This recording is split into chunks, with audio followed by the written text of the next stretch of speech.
Hi. So yeah, here with a weekly dose of Amstrad Action, and yeah, we got more football to look at. So here's our first game for tonight: Kenny Dalglish soccer match. By Impressions, $9.99 cassette, $14.99 disc, joystick or keys. Liverpool are the undisputed champions. Champions it is of the licensing and marketing ploy. They have several footy games to their name, and this one is attributed to the venerable Scots manager. Its release is curiously timed, as there is a skipload of World Cup games around. And Kenny Dalglish soccer match has no such international aspirations. Impressions must believe that as the sport has had such a huge profile recently, people will still be interested in games about it. You play as the red team. You can change the name, ideally to Liverpool. The blue team are the opponents. Their name you can also change, ideally to something grossly offensive, such as Luton Town. You can choose a 10, 20, 30, 10, 20, 40, or full 90-minute game. The 90-minute option is for masochist insomniacs only. Next, you choose the skill level of both your team and your opponent. There are 10 levels, making little real difference to the gameplay. You then select either normal speed, which corresponds to slow motion, or fast mode, which merely seems lethargic. Mr. Dalglish makes his first appearance before kick-off. He offers timely and varied advice to you and your team. If the phrases chosen are representative of Kenny's real pre-match spiel, then the reason for Liverpool's continued success is a mystery. The pitch is viewed from vertically above, but the players are seen at an oblique angle, as are the goals. This curious mix is worthy of Max Escher, and makes judging the perspective a hit-and-miss affair. The game starts, and a large solid arrow indicates the man you currently influence. Joystick control is okay, but your other players stand around idly, perhaps still confused by Kenny's pre-match pep talk. The computer's players advance mercilessly, sometimes past the goal and towards the stands. They aren't endowed with that much intelligence, but as they look like the symbols indicating loo doors, this is perhaps to be expected. The movement of the ball is the most annoying thing. It alternates from being a helium-filled balloon to a lead-filled medicine ball. It occasionally swells to an alarming size, but this indicates that the ball is aloft. As the frustration builds, you realise that fouls cannot be committed. Extreme violence against your on-field opponents has no effect, as the players run right through each other, confusing the area of play. A crowded goalmouth can look like a large mutant jellyfish, as it seethes with men. When the ball goes out of a play, a peep is heard, and we are treated to a picture of a referee with a large bald head. This appears every time, and it soon loses its attraction, if it ever had any. When Kenny's team scores, another picture is displayed, this time of the great man himself, in a suitably jubilant pose. The roar of the crowd is heard. This is the best sound effect in the game. If a goal is scored against the Reds, Kenny appears once more, but slumped, with his face in his hands. I know how he feels. Generally, the sounds are nothing special. A tune plays pitifully during the level selection procedures, while during the match, the ball bounces with the sound of a pebble on a corrugated roof. Considering this behaviour, this is strangely apt. A two-player mode exists with up to 4 players in a tournament. Having a live opponent increases the fun, which isn't difficult, but means someone is to play without the benefit of Kenny's pearls of wisdom. This might be an unfair advantage to the Blues. Unfortunately, in the 2-player selection, the pause mode kept getting triggered by a combination of joystick and keyboard waggling. Several frenetic goalmouth clashes were unexpectedly frozen, and tempers in the Amstrad Action office were soon frayed. Overall, the graphics are simple, but not very fast. The sound isn't special either, but worst of all is the gameplay. The matches bumble along with no smoothness, and the ball control and movement get annoying. The players are fairly responsive, but those not under your control make no attempt to help you out. Kenny Dalglish soccer match is a disappointing game. It would need to be special to get noticed among the plethora of football games, but it doesn't get a result. In a game with two halves, it simply doesn't deliver. Brian. James Leach.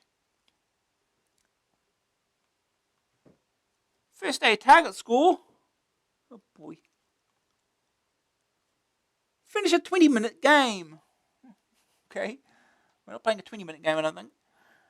Second opinion. Disappointing. Italian 90 Fever is bringing us a wide range of soccer software, but unfortunately this one does no justice to the game. Graphics and gameplay are poor, and King Kenny's pre-match advice really doesn't help matters at all. Mark Hill. Green screen. Looks like a 22-man team with no opponents.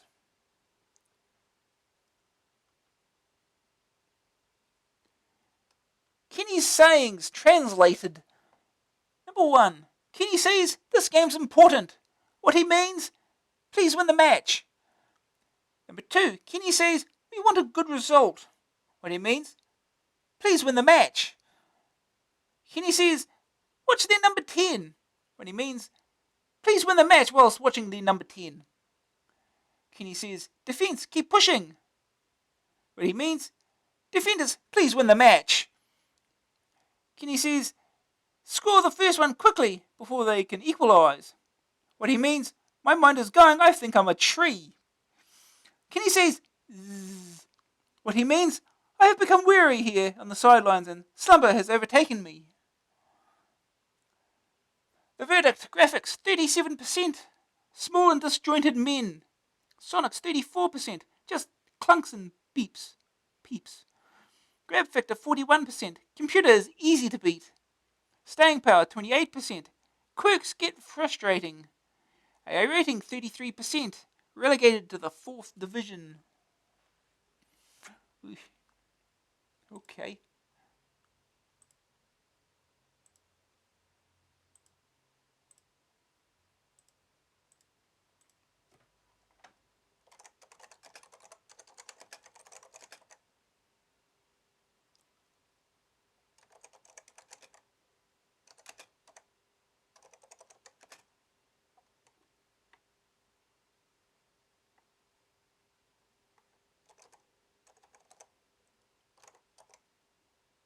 Is this the right one? Is this the right image?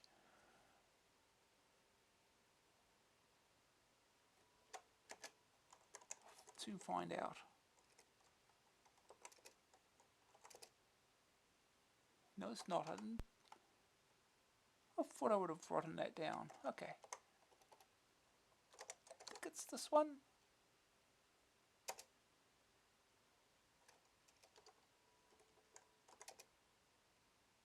No.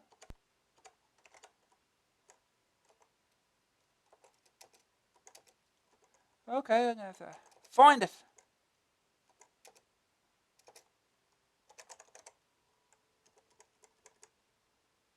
Okay. It's one in between those two images. Okay.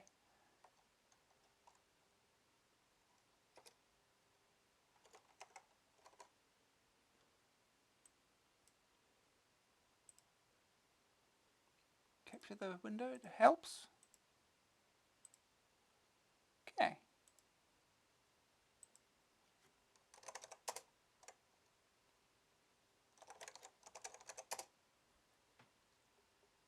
Kenny Dalglish soccer match. Copyright 1990. Impressions converted by Consult Software Limited.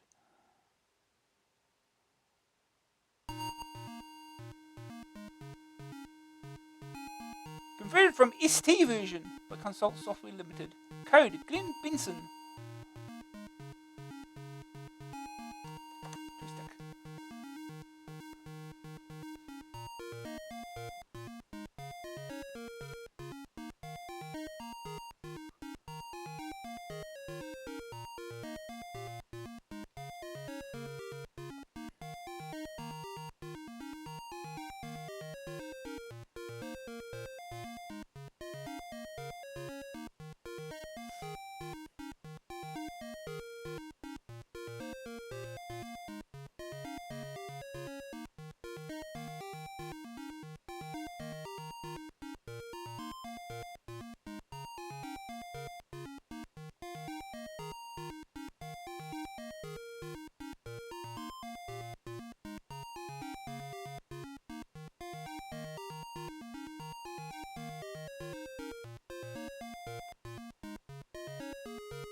Alright, let's go. How many teams? 1 to 4. 1. Game speed, normal or fast? We'll stick with normal. See how awful it is. Into red's name, we'll stick with red. Into blue's name, blue. Game length, stick with 10. I'm not spending too much time on this. Red skill, amazing. To 9 is oh dear. Good, we'll stick with oh dear for both. Because they're both going to be terrible, right? A quick word from Kenny. Go for it. Thanks.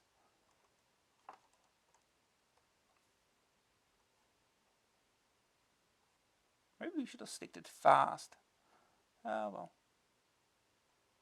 Right, we are red.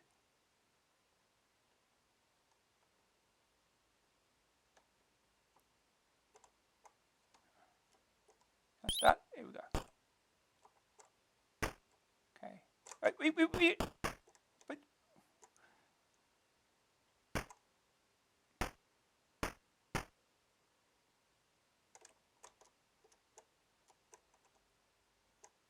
It's one of those games. Officially, he's running on top of the ball, which seems wrong. Yeah, and as soon as you start making some turns, you'll just lose the ball. Look at these two just standing there. Oh. Now they come. Oh, there he is. Here's your referee.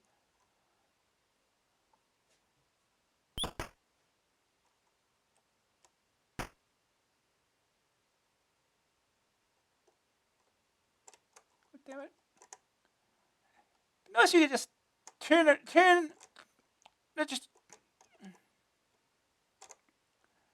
you can just turn around and keep the ball while you just turn. Keep the ball. It's really hard to do anything, really.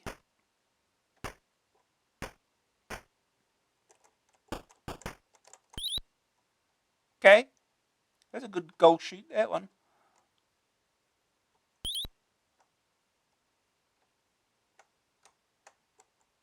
Kick. How do you... Okay.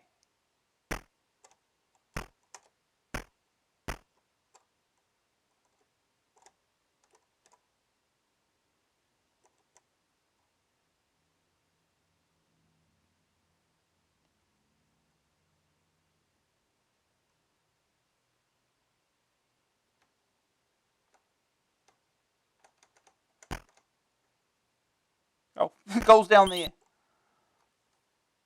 Oy.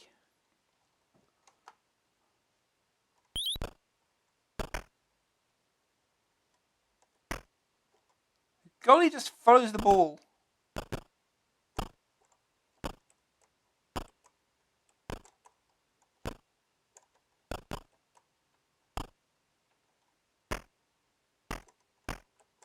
He just went right through the ball.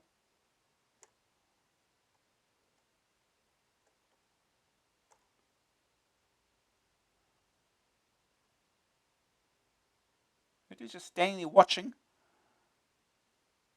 And now he comes. Oh, he just leaves the ball. Leaves the ball behind. It's fine. Oh, there's another goal!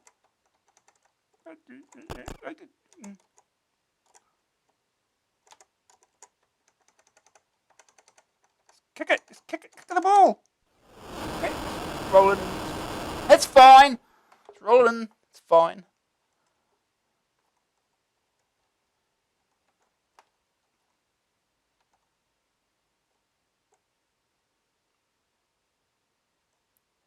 Kick the ball when you're ready.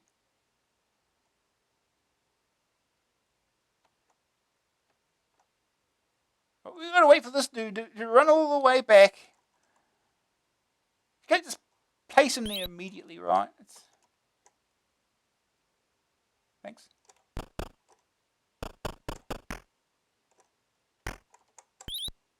What? There are no fouls.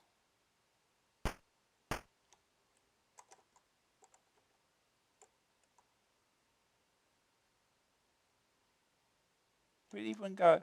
Oh, half time. Oh. Everyone just did it. It's the ball right there.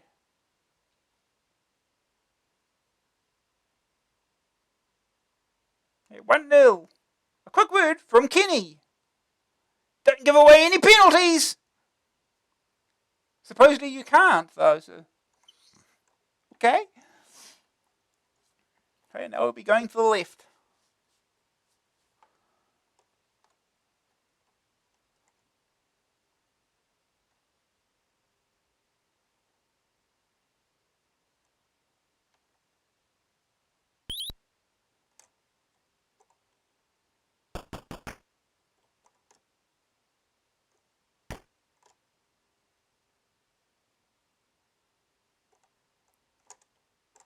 Who is left? It's left. Oh, off the go, it's leaving. Yeah, it is running off the pitch. They really do need to go to the loo or something.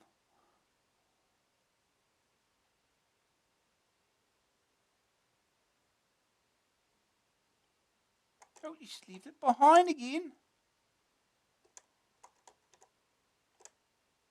I just roll it in again. That we've.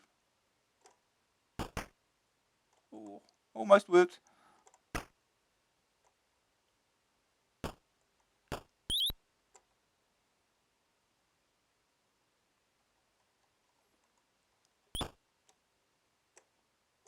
Okay, just. Oh, that height. Okay, throws are so much higher than any other shot, apparently.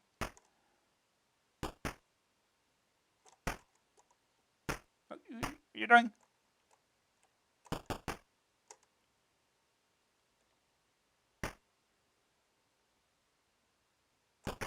It stops dead. Big goal kick, right?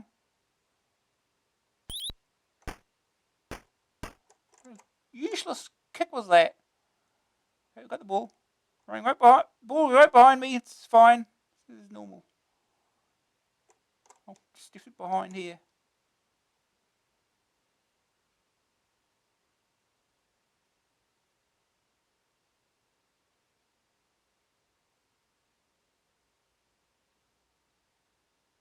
Just run, run. Oh, a little too far. I thought I was in line with the goal, personally, but guess not.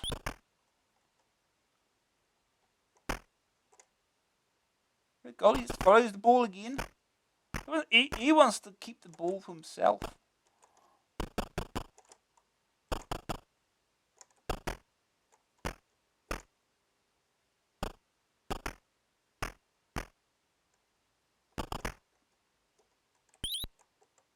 Good kick, dude. Good kick.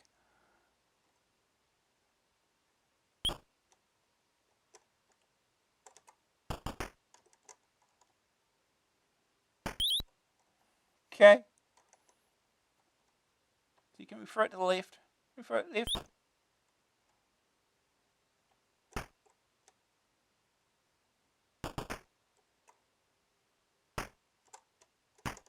Oh! Oh no, he's depressed. I've got to score again.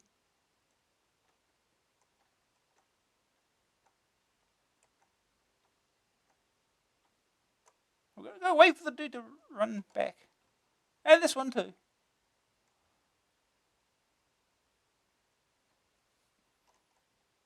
And that one.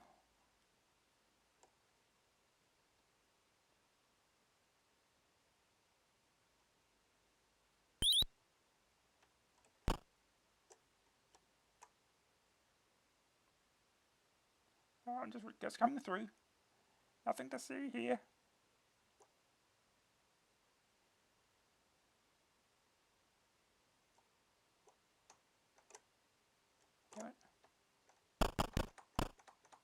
Here we go.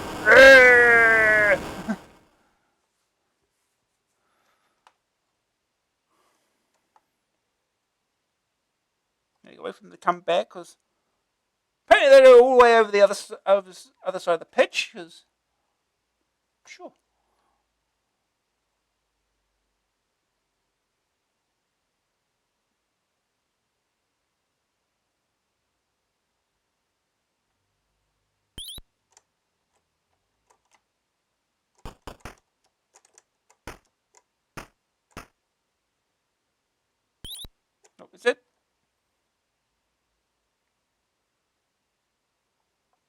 And everyone leaves. Leaves the ball behind. Poor lonely ball.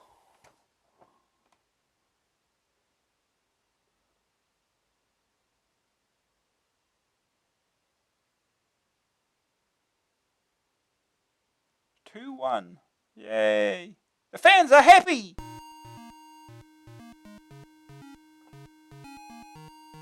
That's Key Dalglish soccer match. Well, I guess it could have been worse. But yeah, the AI is a little thick. Let's move on. Next game. More top quality games. Rock bottom prices. Got a preview of Monty Python the Computer Game for Virgin Games. It's Monty Python's Flying Circus, and it's something completely different. A game, in fact, quite unlike anything seen before on the CPC.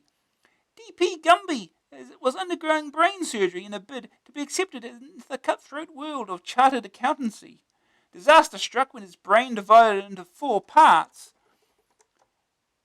and ran away. 3 joined the Buzz Aldrin Formation dance troupe, and the 4th is a film by Ken Russell. The only possible way he can get his head together again is to embark on a spam hunt of epic proportions. Each quarter of his brain is divided on different levels, and 16 tins of the gourmet grub will win it back, piece by piece. 2 of the levels transform Gumb into a fish for a slap 'em up. Gumby spitting fish to kill the Eric the Half, a bee, and the like.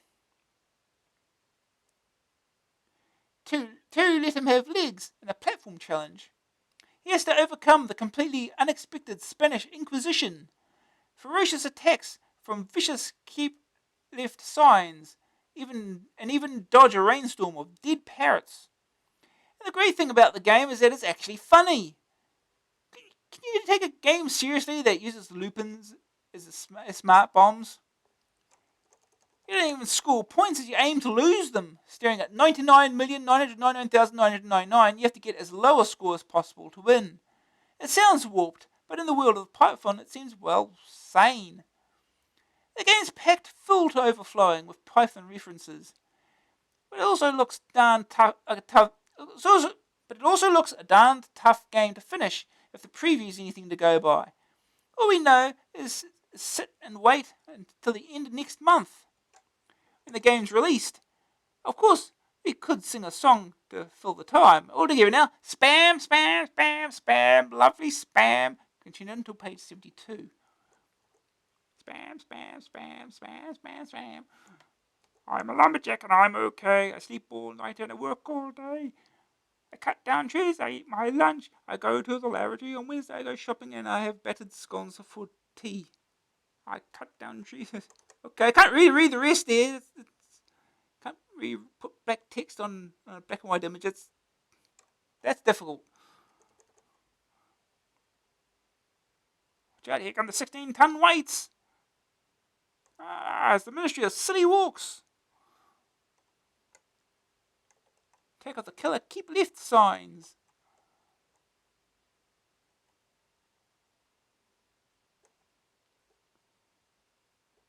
We don't need to play that yet. We'll see it in due time. I think it's the next issue, so won't have to wait long. Next game is Lords of Chaos by Bladesoft, $9.99 cassette, $14.99 disc, joystick or keys. Long, long ago, when there was no war, the Archmages lived in peace together. They ruled in harmony in a world without flood or famine. And I see a pot.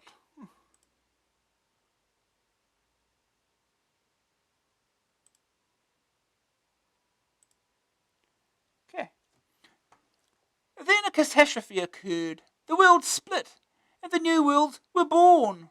The mages had to use all the magic they could muster just to survive. Now things are different.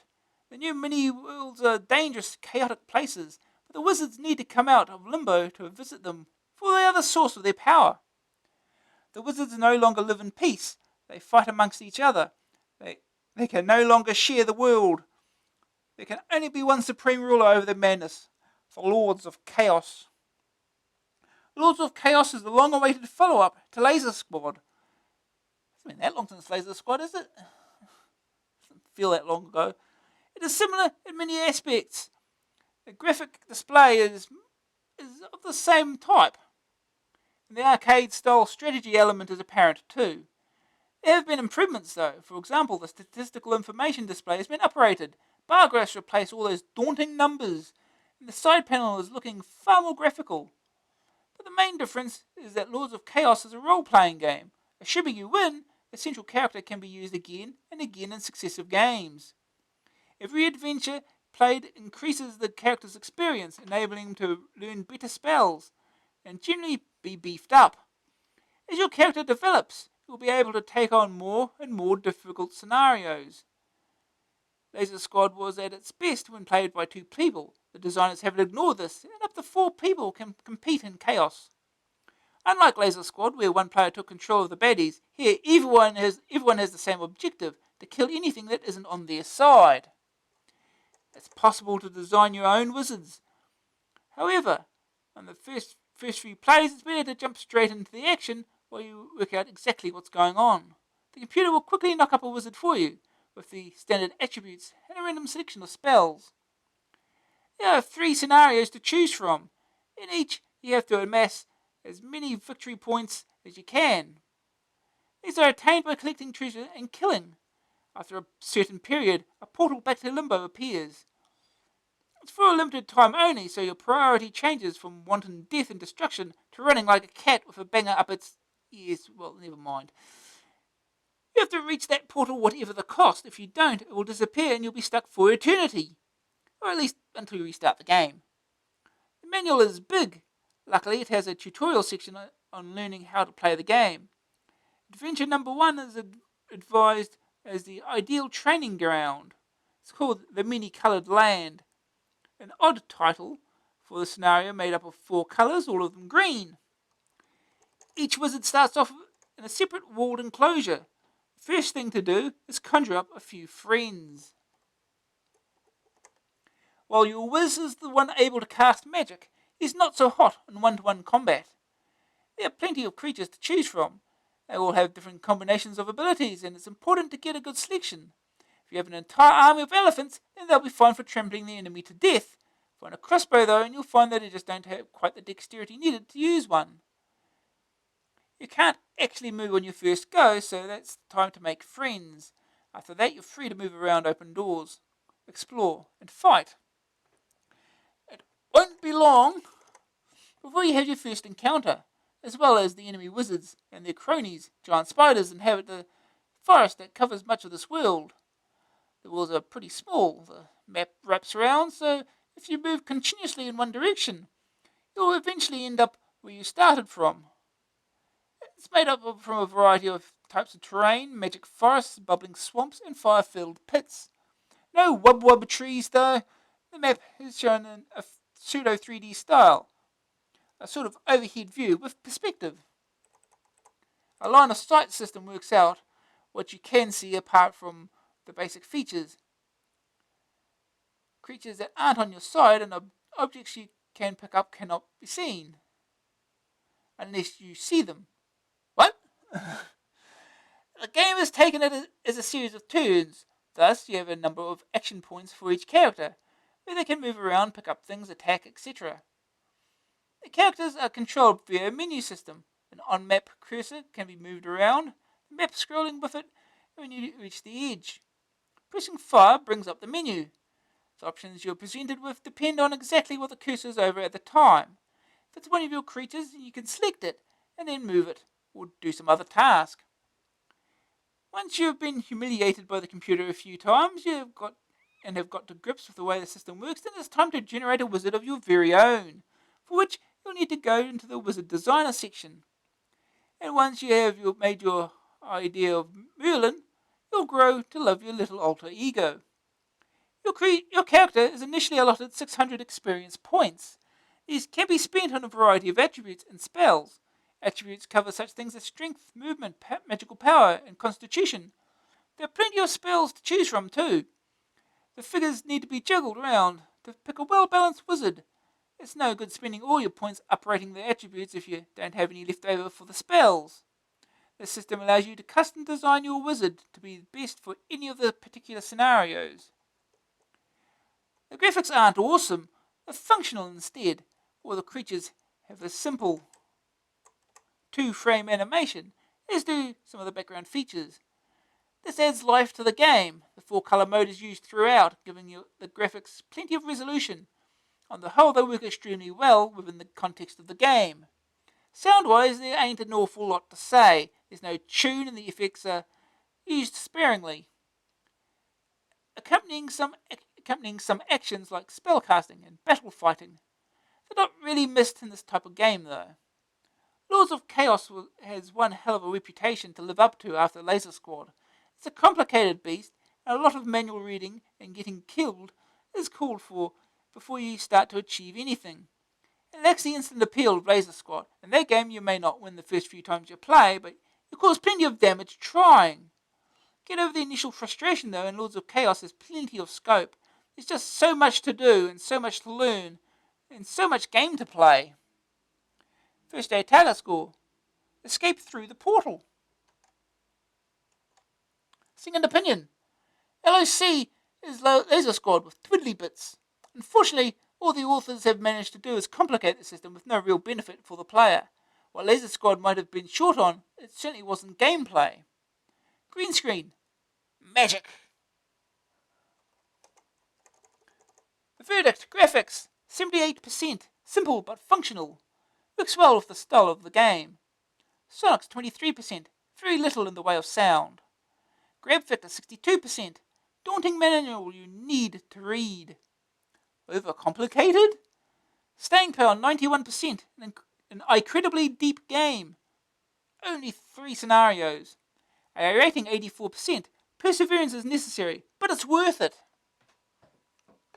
Okay.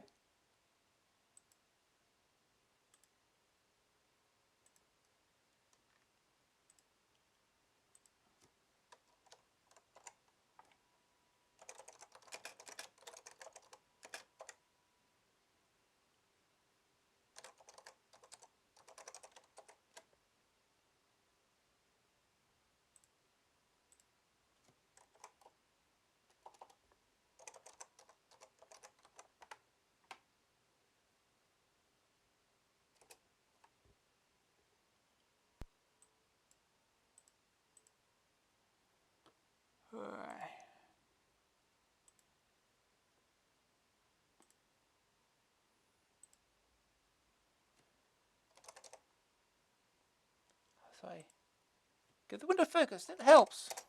Yep. And type properly, that helps too.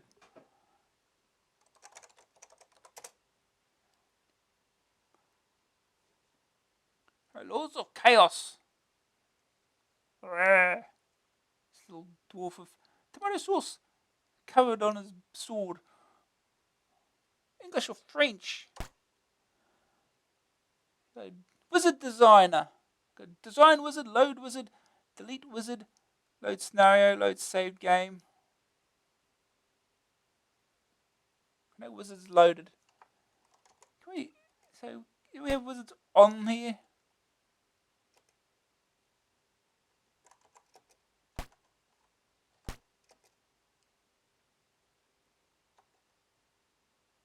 We do not. Apparently we do have to design one then. Or do we? We do. Enter name.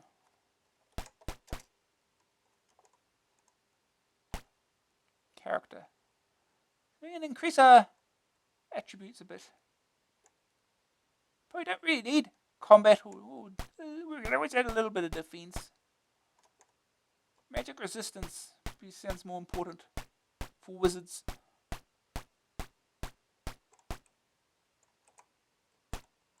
We'll leave that alone.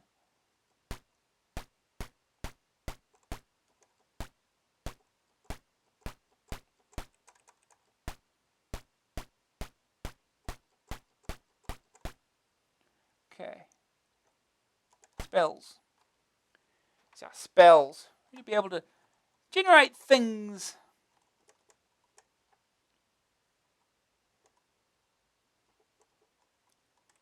We've got gold dragons, green dragons, red dragons, pixie, dwarf, goblins, trolls, giants, centaurs, unicorns, pegasus, griffin, elephant, just because, gorilla, lion, bear, crocodile, giant bat, harpy, giant spider, zombie, ghosts, vampires, spectres, demons. They've got some potions as well. You can apparently magic those up too.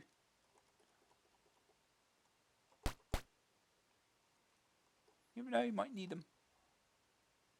Gooey blob.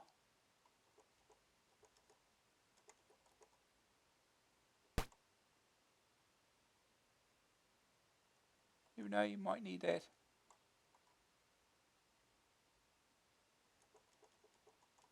And it says, what are we gonna generate? See, one thing they lack, they have no wolves in this game. That's a problem.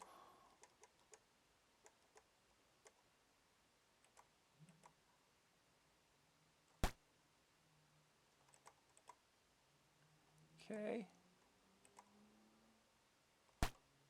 You want something that flies? That would help, I'm sure.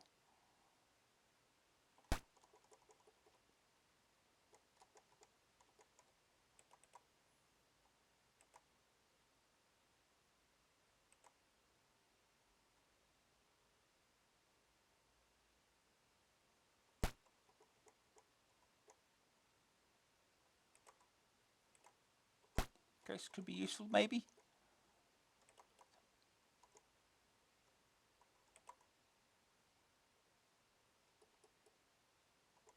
Super potion. Ooh. Magic fire.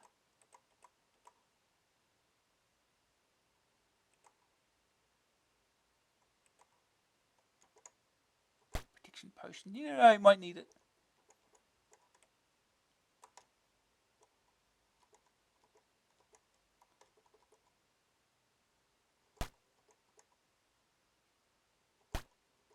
Do we want any dragons? Stick a red dragon out there.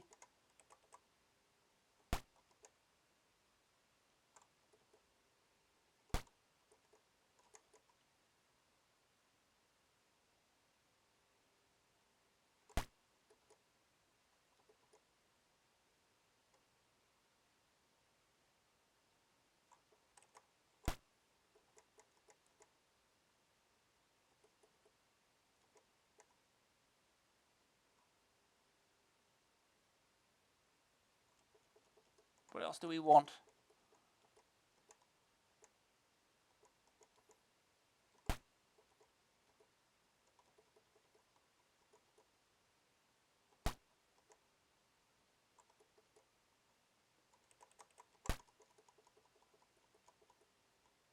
Anything else? Anything else?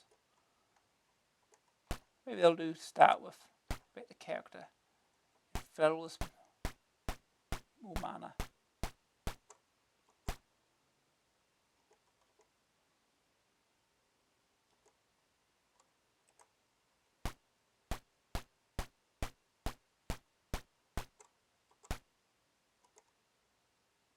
What do they do? It should be used all that or not. I don't know. Let's see what happens. See what happens. Go to scenario.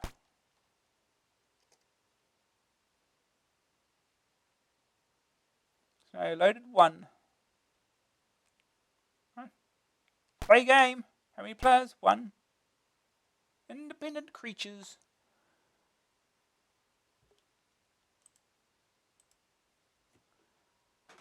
Turn 1.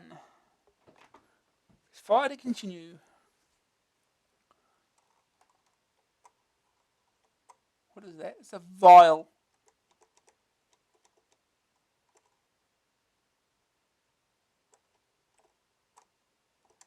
Okay. We can't move on our first turn. We cast some things. Create some friends.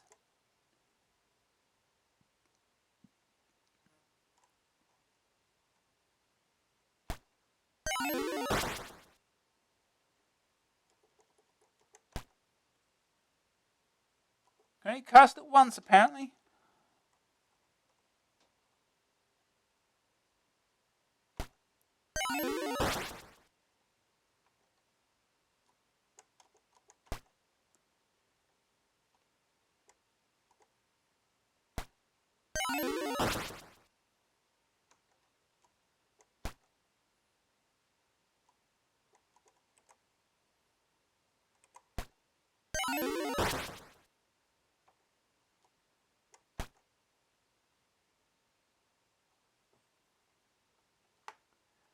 Yeah, I never played this game before. So I played Laser Squad before, and I played Rebel Star before, but not this one. It seemed like a more fun version of it. So at some point, at least into the mid-90s, I was starting to get into more D&D type stuff. Playing more the like stuff like the Bard's Tale and whatever.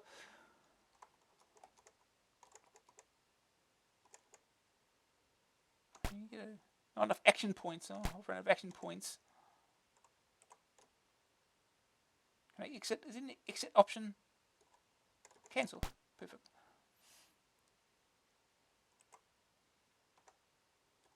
We can't move anyway. It's a big map. It's our map.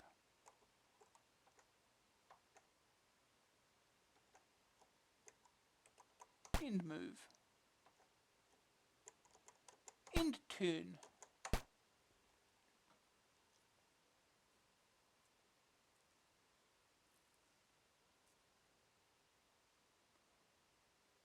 Continue. Independent creatures.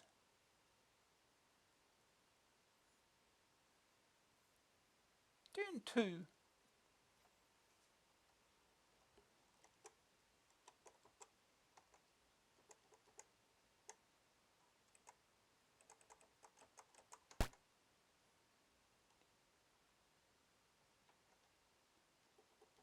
So do we actually get any mana back or not? A little? Didn't we have 54 before? Okay, shall we?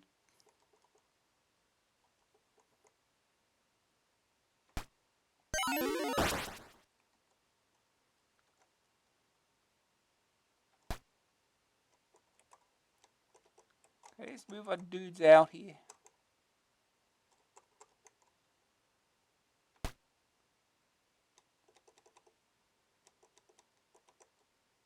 Doesn't really tell you.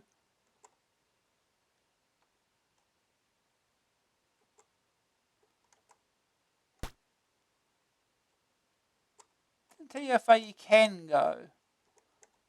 This is not helpful, but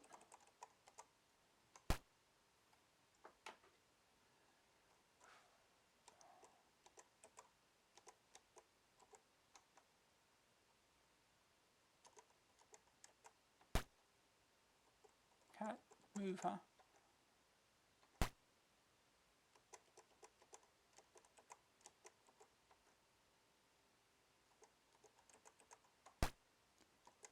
Okay.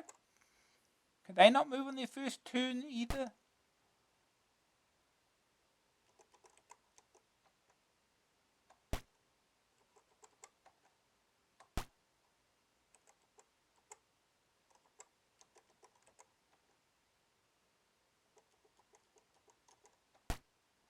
Pick up.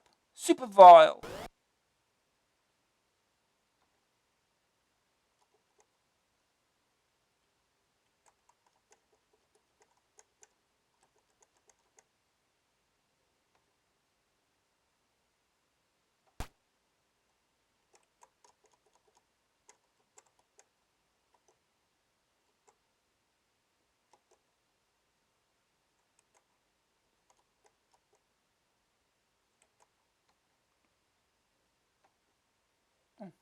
Yeah, he can move.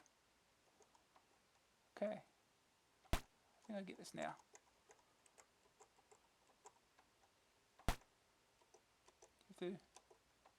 Yeah, you do it like this. How do you open doors then?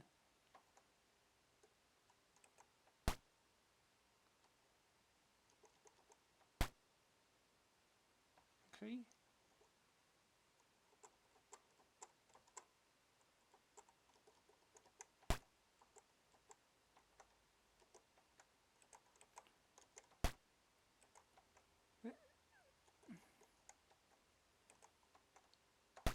Move.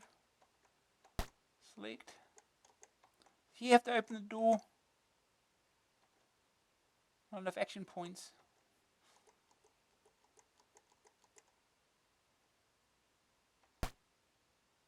How do you open doors? Oh. Well, maybe we're safe in here to start with.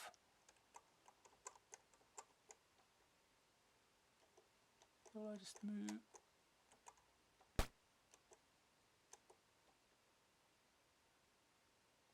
Can't move.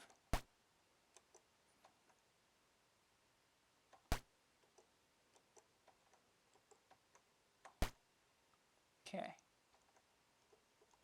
Just in turn.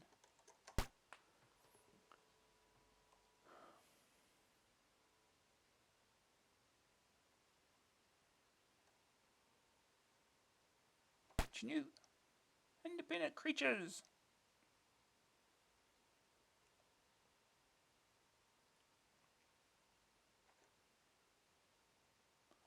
Okay.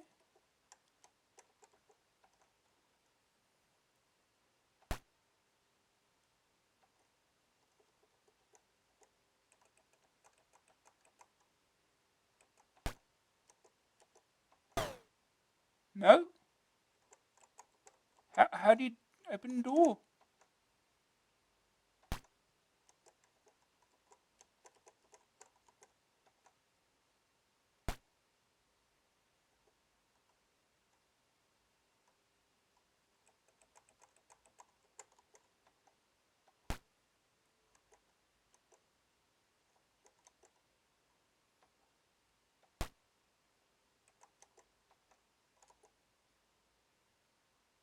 It was closed. It's not like it's locked or anything.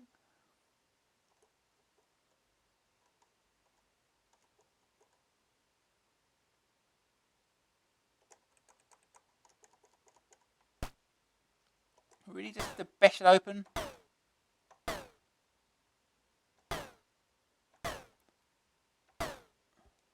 Apparently not. How do we open the door?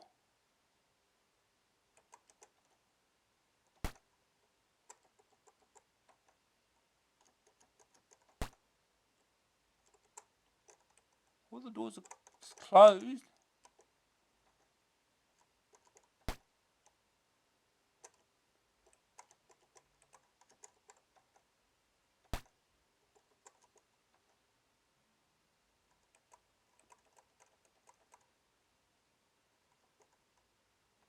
What does change do?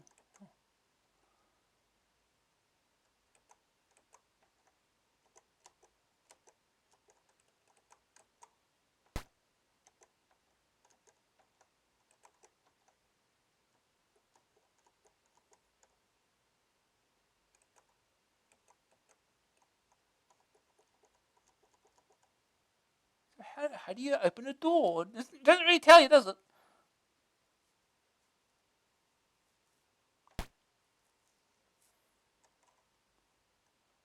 I'm looking up the manual.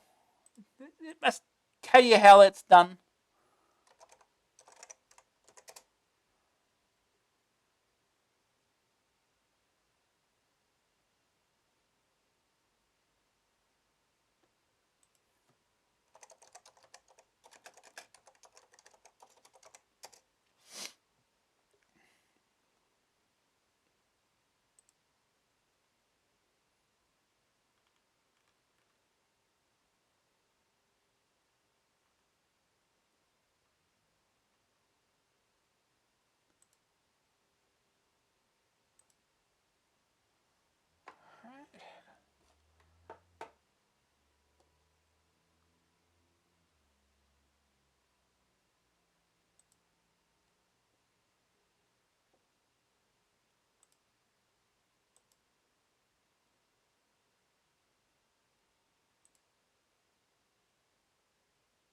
Do I already have it somewhere?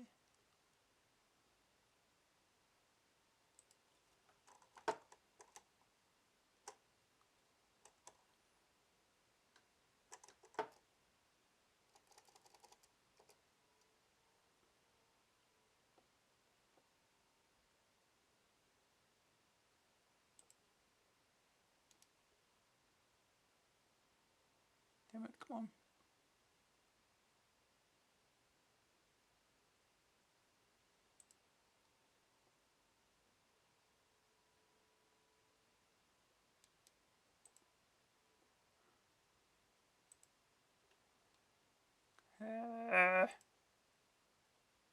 Come on. We've already downloaded it. It must be somewhere, mustn't it? Let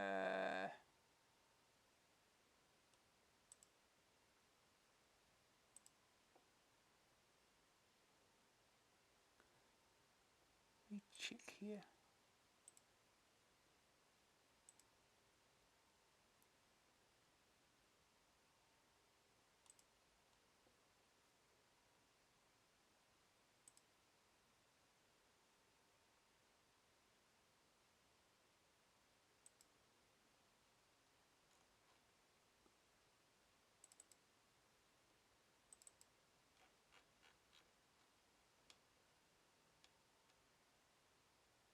No, I don't think I'm... I don't know.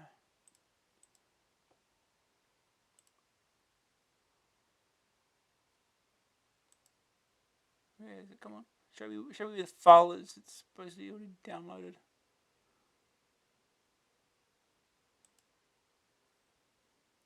Zero bytes. 0 bytes. 0 bytes. Yeah, you're doing a good job here.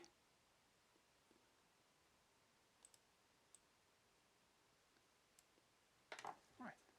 Delete those.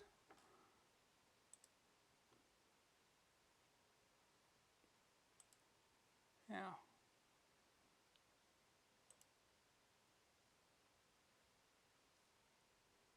Let me download it. Come on. It...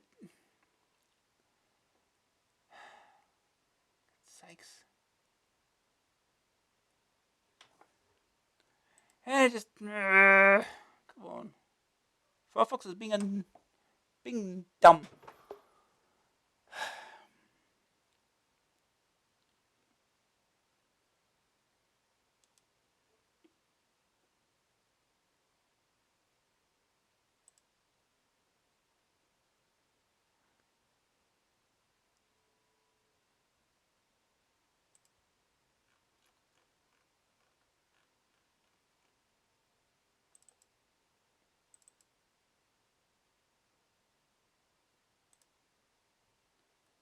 Okay. Now hopefully this will work.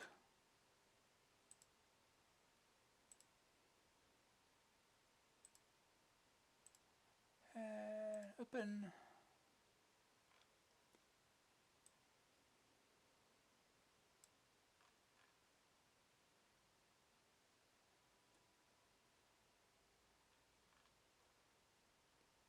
It's not the right folder.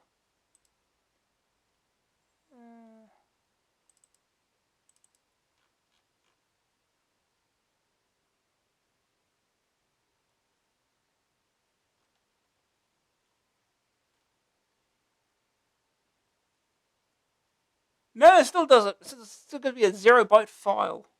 Saying already downloaded. If the case, it would be somewhere, but no. Try going to a different website to see if we've... nuisance. Nuisance.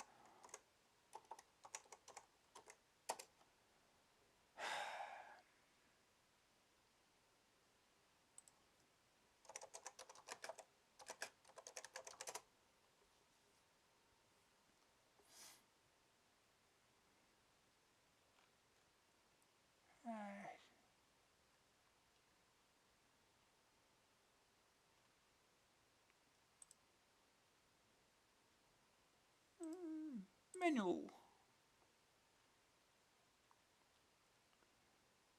Here we go. I think I did download it at some point. I vaguely remember. I've forgotten where I put it. Firefox won't let me re-download it. It says already downloading, gives you a 0-byte file. Okay,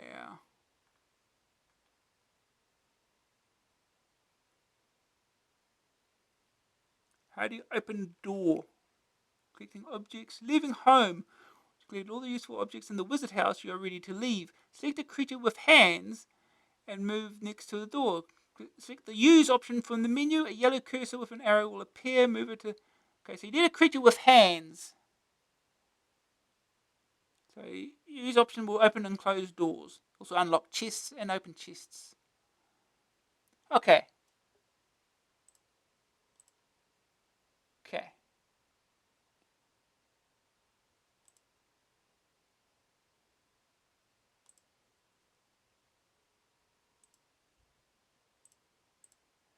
I'm finally getting somewhere.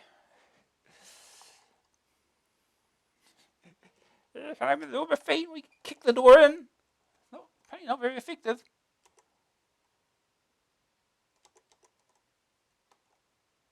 So if we move... Can we move you? I've forgotten. No, must be out of... You've got hands.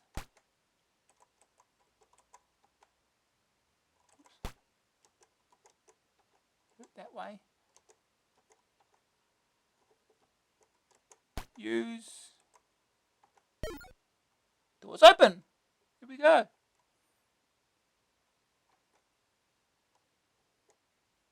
Enemy spotted. Ooh. Already didn't take long. Maybe we should stay here then.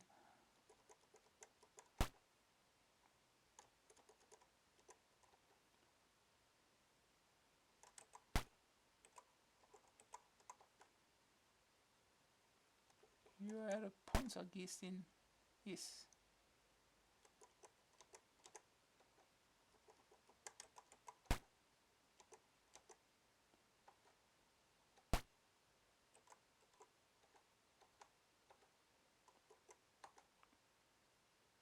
Basically, you haven't got hands, you can't pick up anything either. If you're flying over it or something.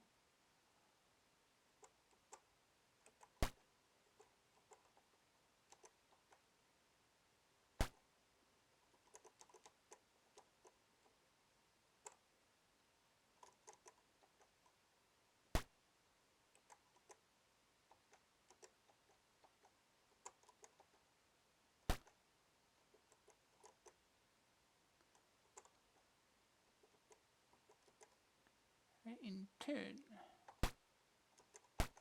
See what happens.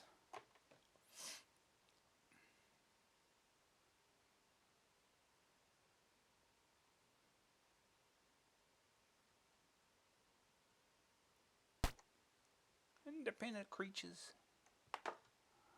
Yeah, doors are stubborn.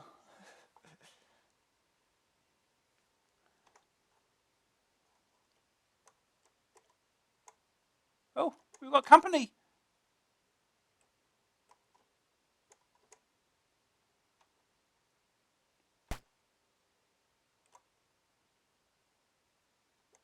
Guess we attack this way. Oh yeah.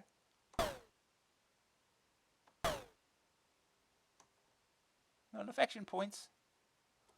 No, probably could have moved him out of the way. That would probably have been useful. Well, whatever.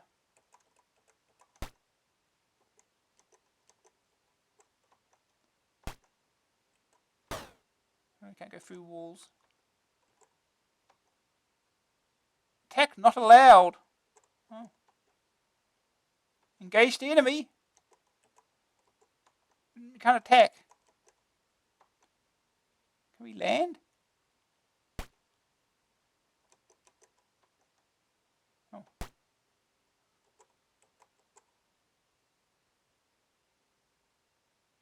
we attack this way? Attack not allowed.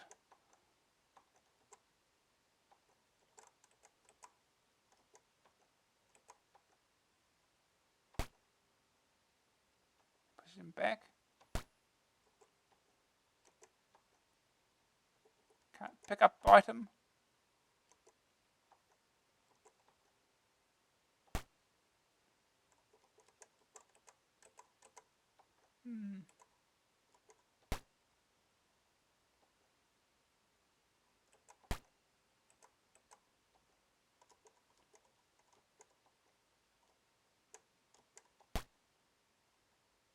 What can we cast here?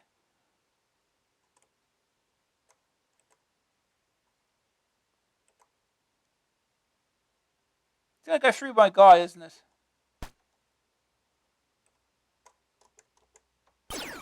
Alright, here we go. Oh, yeah, it does.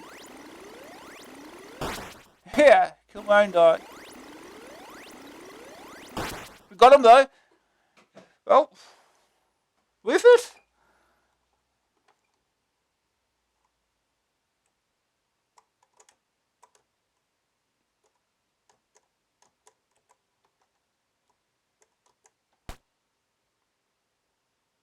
I only cast it once though, that's the problem.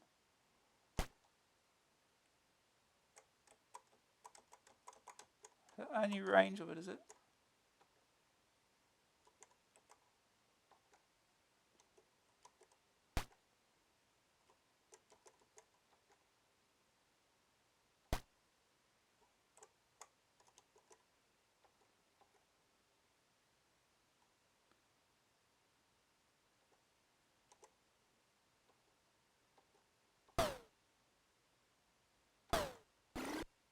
Oh.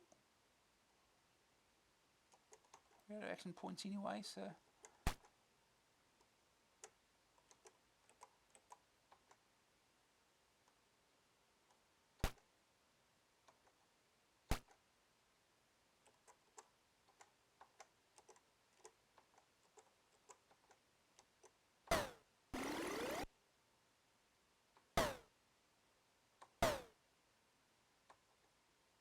Not enough action points.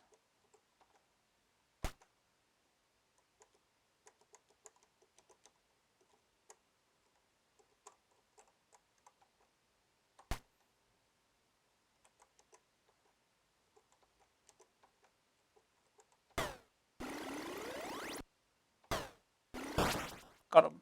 Here we go. Oh! Apple! He one's probably too pooped to move.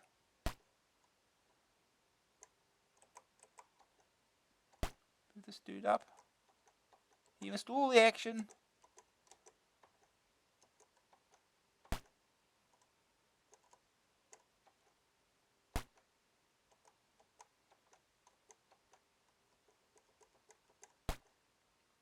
Pick up the file.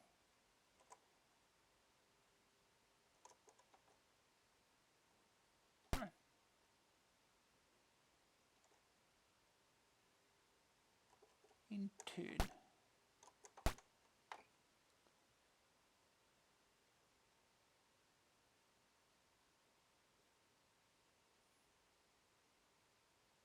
Continue. Independent creatures. It's fire to continue.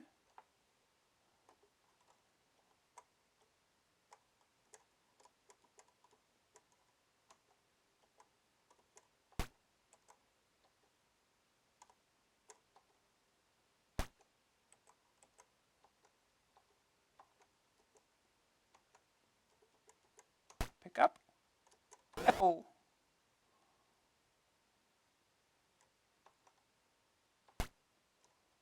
So, what can we see around here?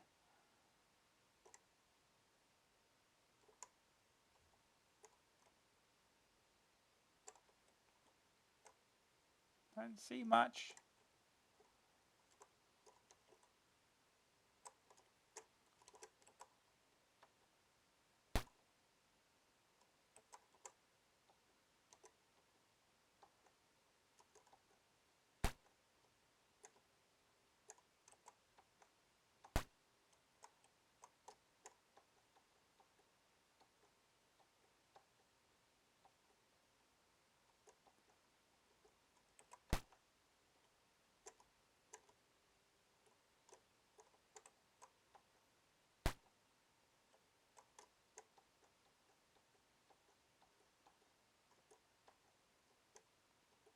Oh, there's a fly option. There you go.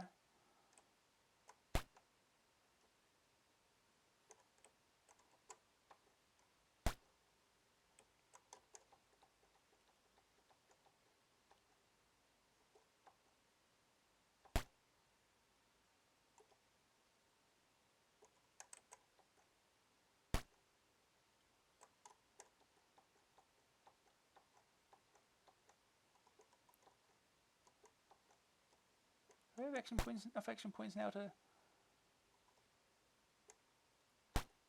Not enough action points.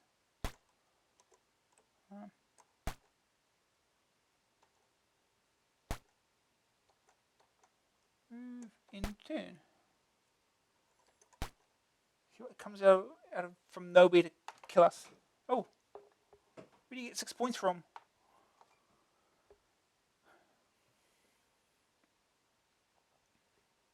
Continue. Independent creatures.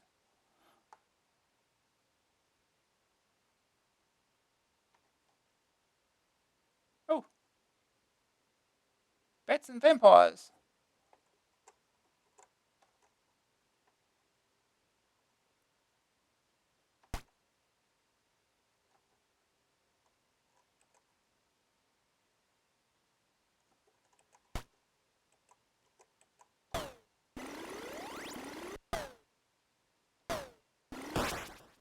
Dead.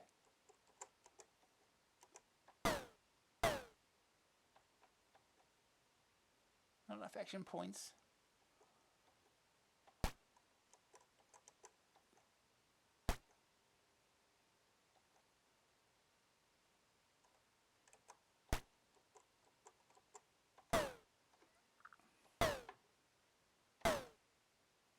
Oh, these vampires seem strong. Not enough stamina.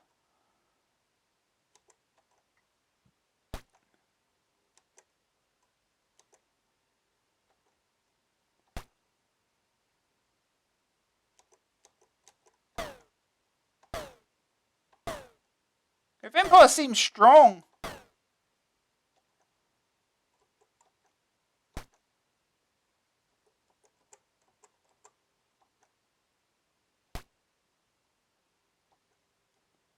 Recast.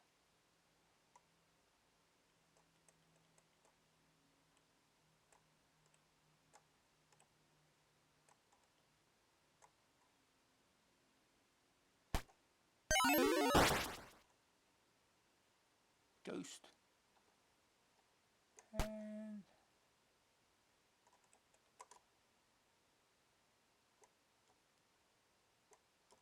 do a magic bolt.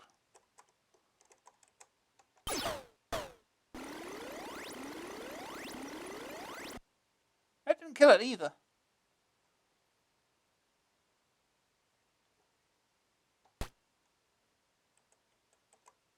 That Pegasus do any damage?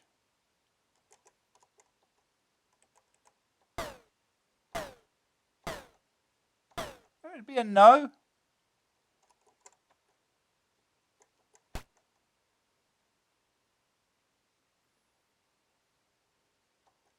Well, we can't. Ghost can't move on its first turn, if I remember correctly. Oh no. Here we go. Ghost is doing nothing.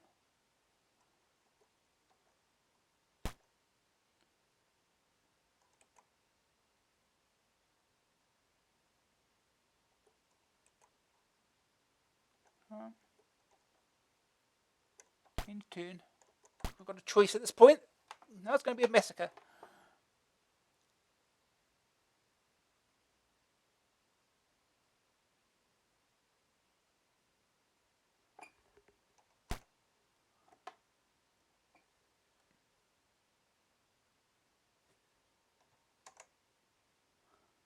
Oh, we've got more friends.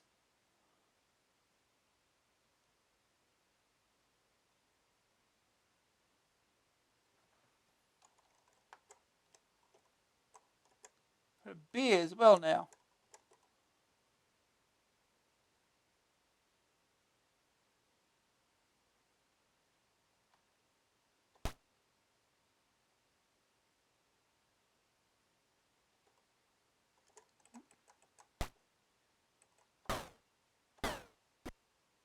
Oh, do a bit of damage. Oh, do very little damage. Oh, a little bit of damage.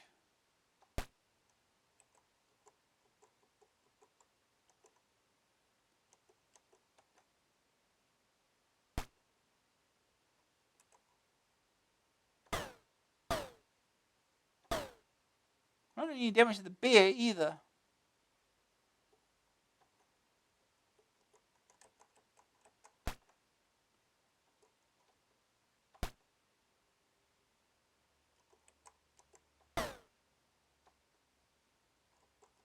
I'm getting nowhere now.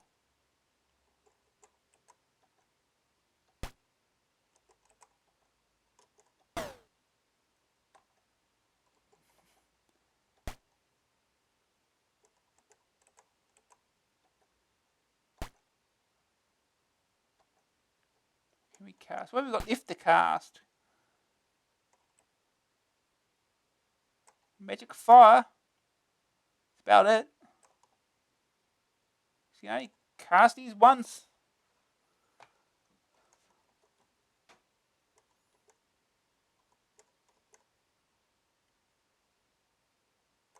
Let's try Magic Fire. I'm sure vampires hate fire, right? Oh no, there's the fire right there. That did nothing to him. Oh, then he's far in his space. I don't know, maybe it'll do damage over time, or I don't know. Well, that's all we can do.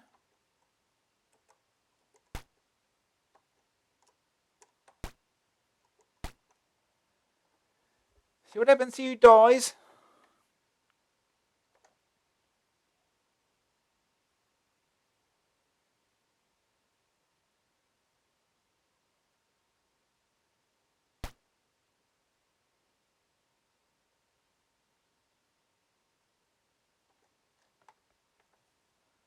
Oh, fire spreading.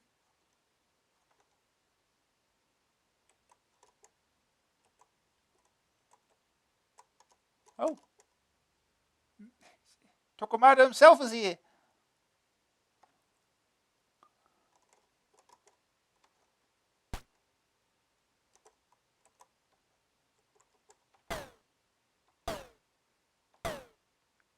Okay, so ain't doing nothing.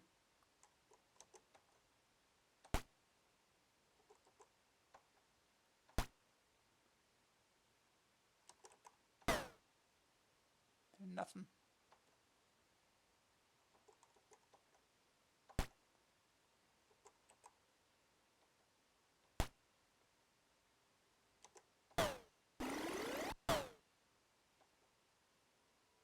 That's it. Don't really get too much.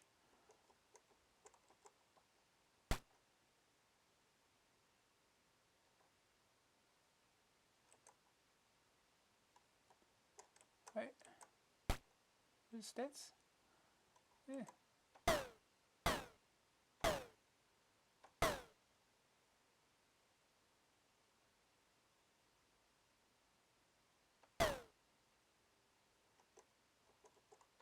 That's nothing.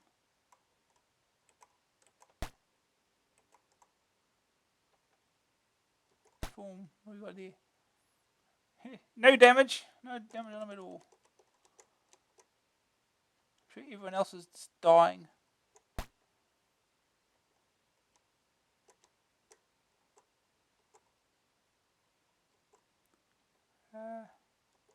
Who have we not used yet?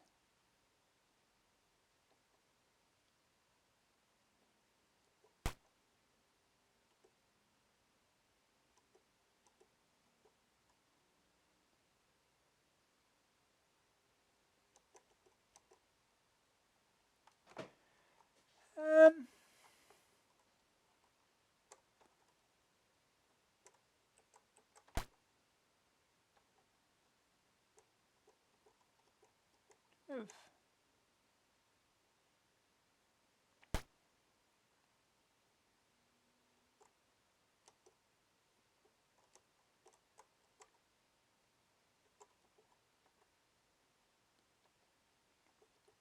So I assume froze whatever item we're currently using, right?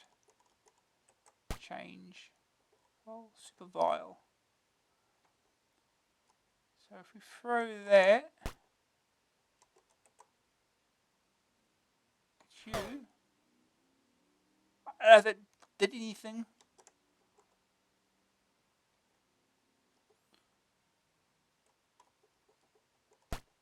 Cast.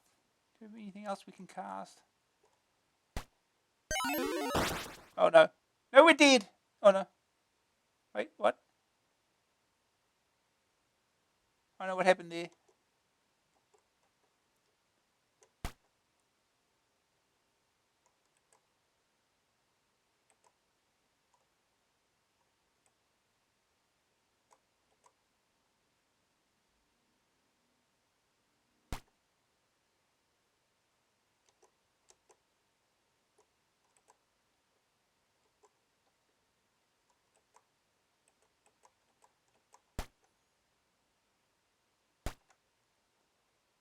A cast healing potion. Or whatever. I don't think I've got much choice. We've got to end the move, end the turn. Oh, guess we might be dying this turn then.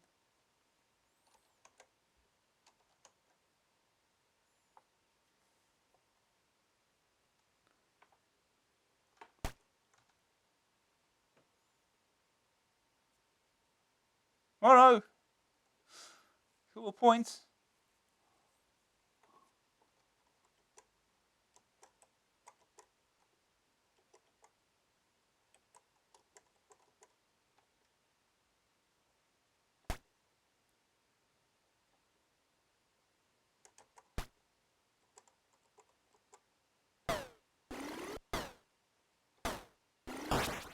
Hey, we got the vampire.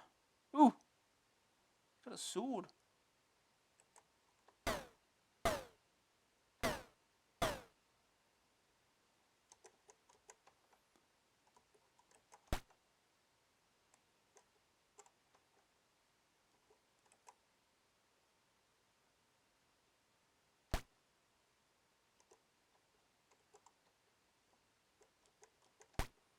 Don't really have much else we can cast, huh? So we just cast, bring a red dragon in.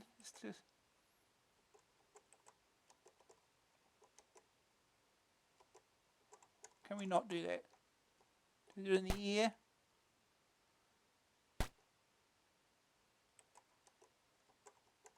No? Oh.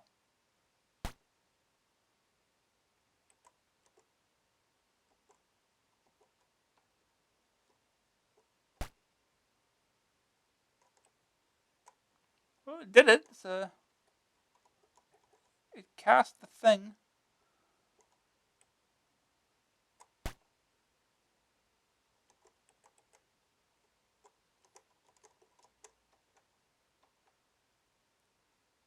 Yeah.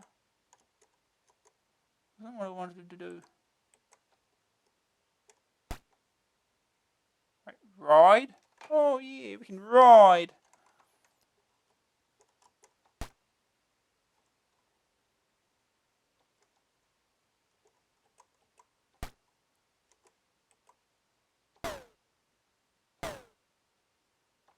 Still does no damage to the bear.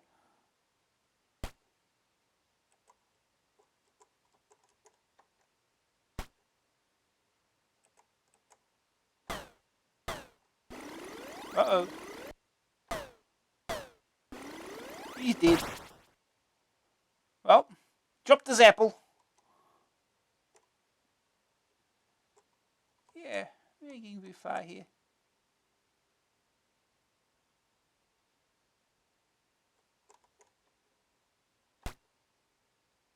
Oh, we can't move anywhere. Oh.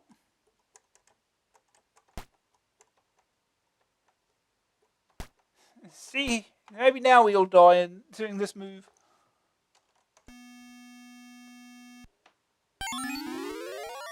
Yeah, that's probably it.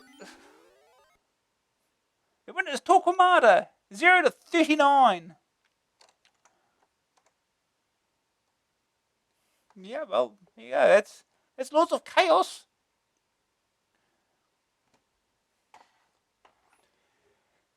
We'll move on. It certainly took long enough.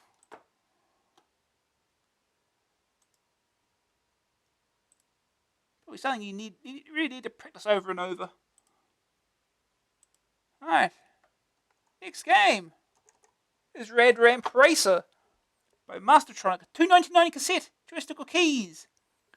Yo! Wicked! Get deaf and chill out.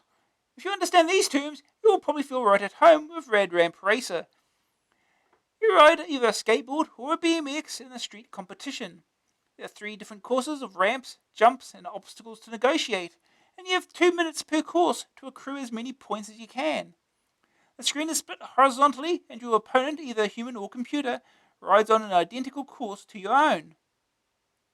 Mistakes result in a painful headlong tumble, which would normally cause a radical streetwise hipster to run tearfully home to his mum.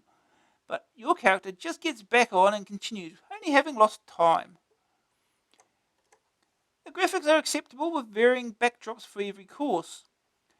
This is necessary because the courses tend to be very similar. An option does exist though to define your own layout. This results in player-defined courses which are very similar. Jangly music continually plays, and every jump is accompanied by a zappy sound, quite unlike someone landing on a skateboard, but this might be due to the rider's inherent radness. Playing another human is the best option, but the game lacks a really competitive element because of the split screen. Not being able to block, barge, or biff your opponent is frustrating. You must content yourself with solitary, if showy, riding. There is a lot of serious joystick waggling needed if you are to remain in control after takeoff. Slaloming around poles also requires a waggle. Oh boy. But the 3D perspective and the poor collision detection make this the hardest maneuver of all. If you ride the BMX, your opponent skates along, and vice versa. This makes no difference, they move and handle identically. The lack of variety with this and the courses result in flagging interest, despite the course designer. If you like BMX or skateboards, Rad Ramp Racer certainly won't keep you off the streets. First aid target score. Is that 2,000 points? So hard to read. 7,000 points. It's some amount of points. My second opinion. Very jolly but ultimately limited. Not one of the gaming world's long stayers. Green screen. Slight loss of radness. The verdict. Graphics 67%. Nice little details. Sonics 20%. Insidious tune. Grab factor 68%. Easy to learn technique. Staying power 55%. Do one McTwist. You've done them all. A rating 58%. Limited fun for the rad folk.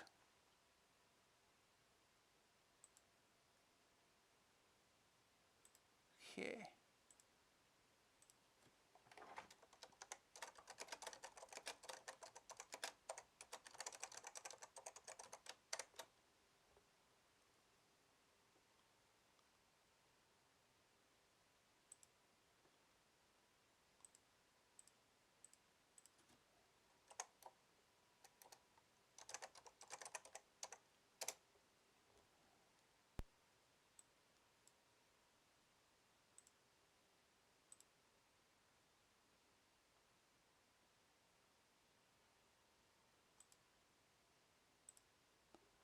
Okay. See, how bad can this tune be?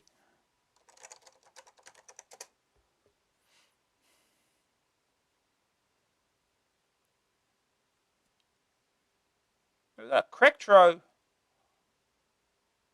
It's silent.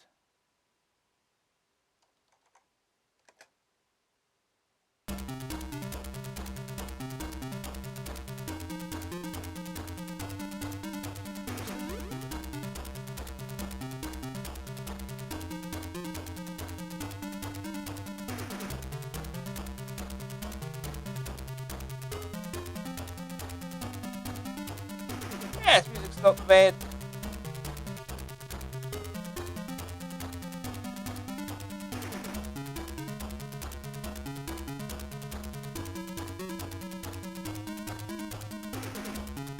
Short and repetitive. Yeah.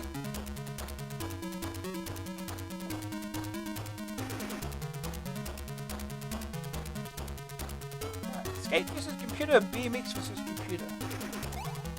Skate, see what happens.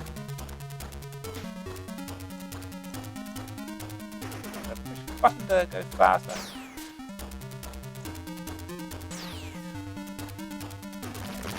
Oh. Really good. Oh, face plant.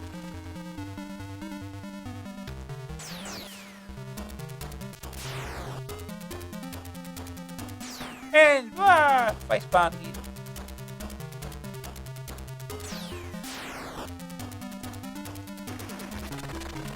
Ow. Ow. Oh. Okay, I question this collision detection somewhat. Ow. Also, I don't know how to do that properly. Oh.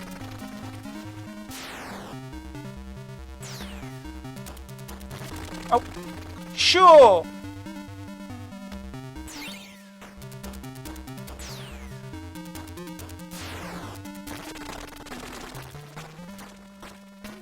Do.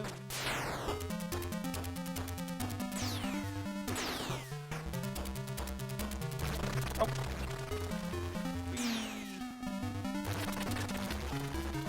Okay, somehow that face plant. Oh. Yeah, we did fish in that one. Oh. Really?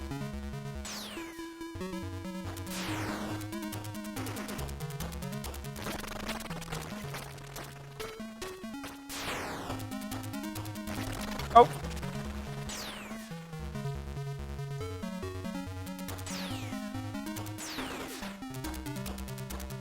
Right, 2 minutes.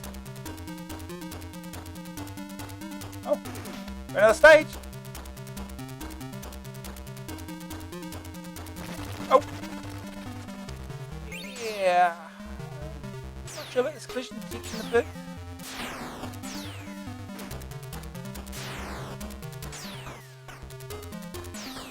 Don't push the button, push the button. I don't know what you're supposed to do here.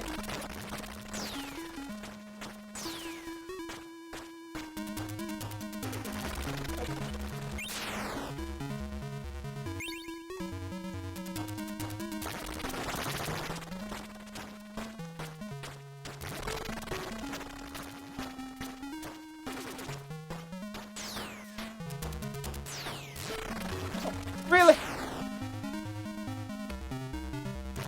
Oh, really? Oh, can't do that at slow speed apparently.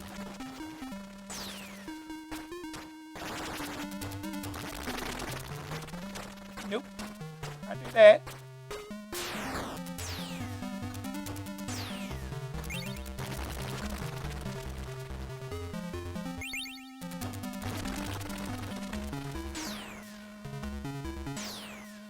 Oh. Yeah, it's too close to that barrel. And that one obviously as well. Obviously. I don't know what you're supposed to do there to avoid. How are you supposed to get that one?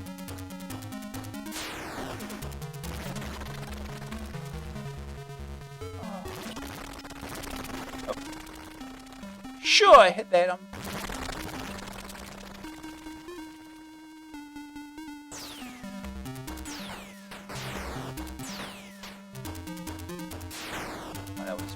I don't know what you're supposed to do. I'll continue. Keep going. Keep going.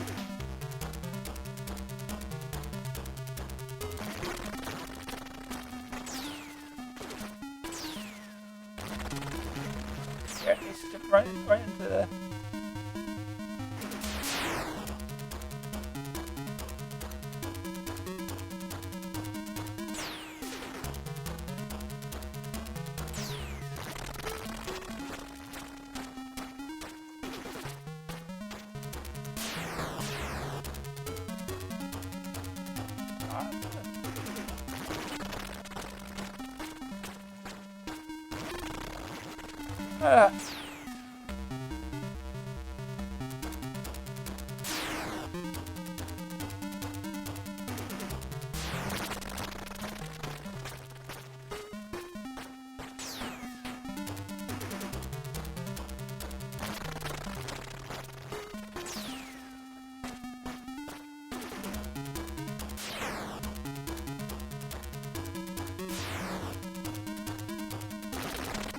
Don't do nothing, you crash.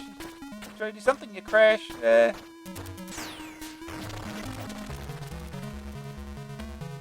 Not be as tight as it is.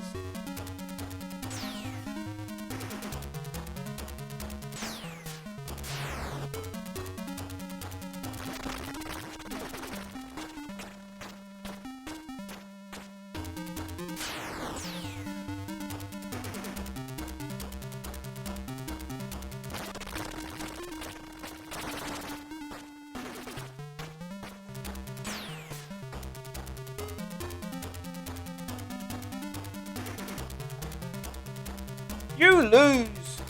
Oh.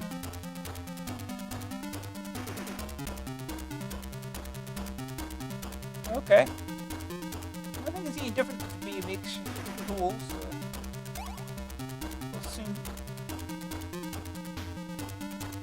Oh, it just means I'm on the bottom instead of the top. Okay.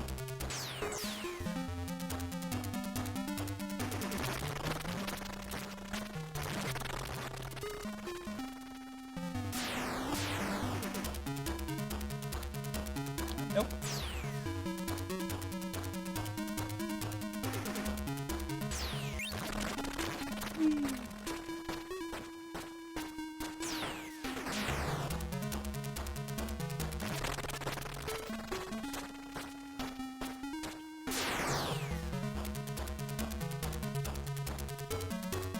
I don't know, you're supposed to land that properly. Oh, you're supposed to get through those.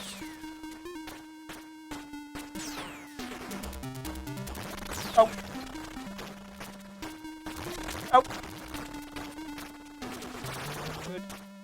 Oh, that's not. Oh. Ha!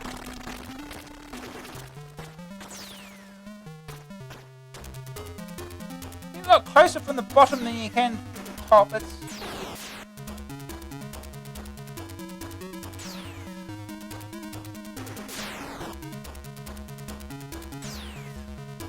Nope.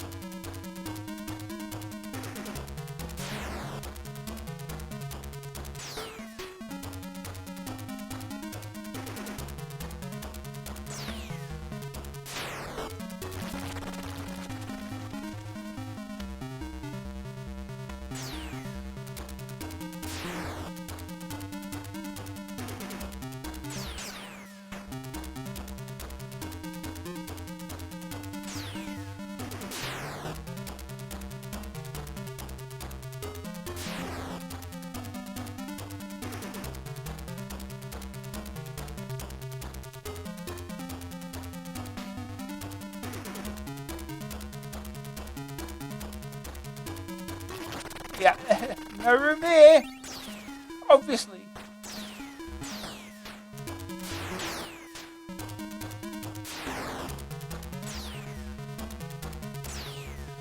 Of course.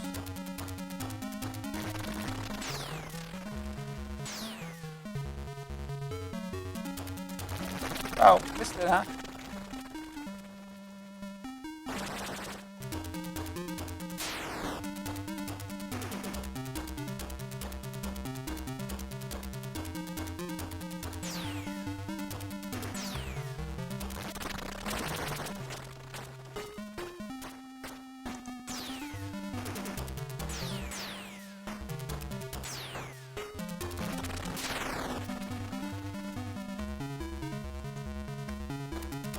I don't get this game at all.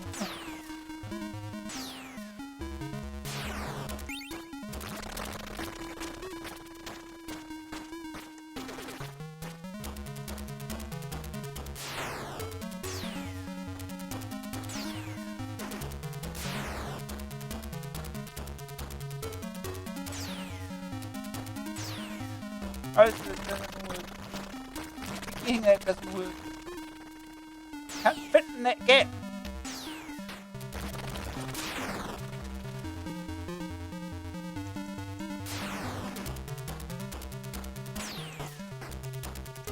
Okay, that's nothing. That makes you crash. Okay. Alright, any other direction makes you crash. Oh.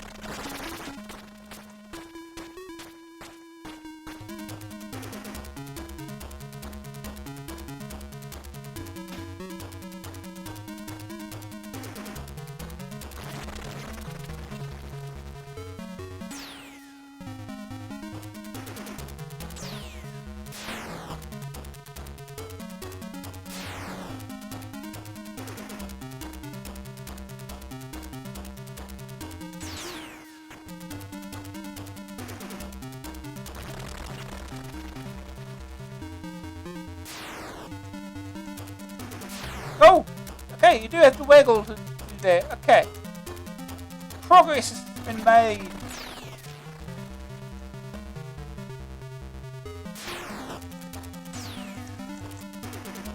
There we go. We learn to think.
Oh, yeah, that's right.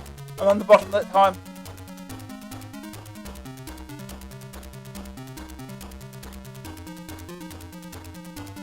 I did a redesign map. Redesign map 1.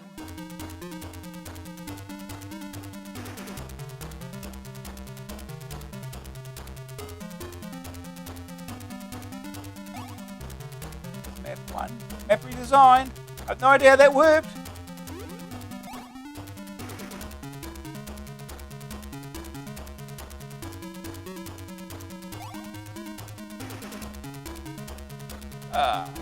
I have no idea how that works. Maybe what's computer versus computer for fun? So can you do it?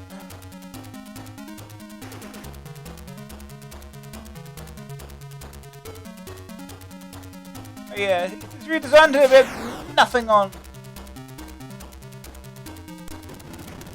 Speed through this one.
Exactly the most exciting thing ever, is it? People win.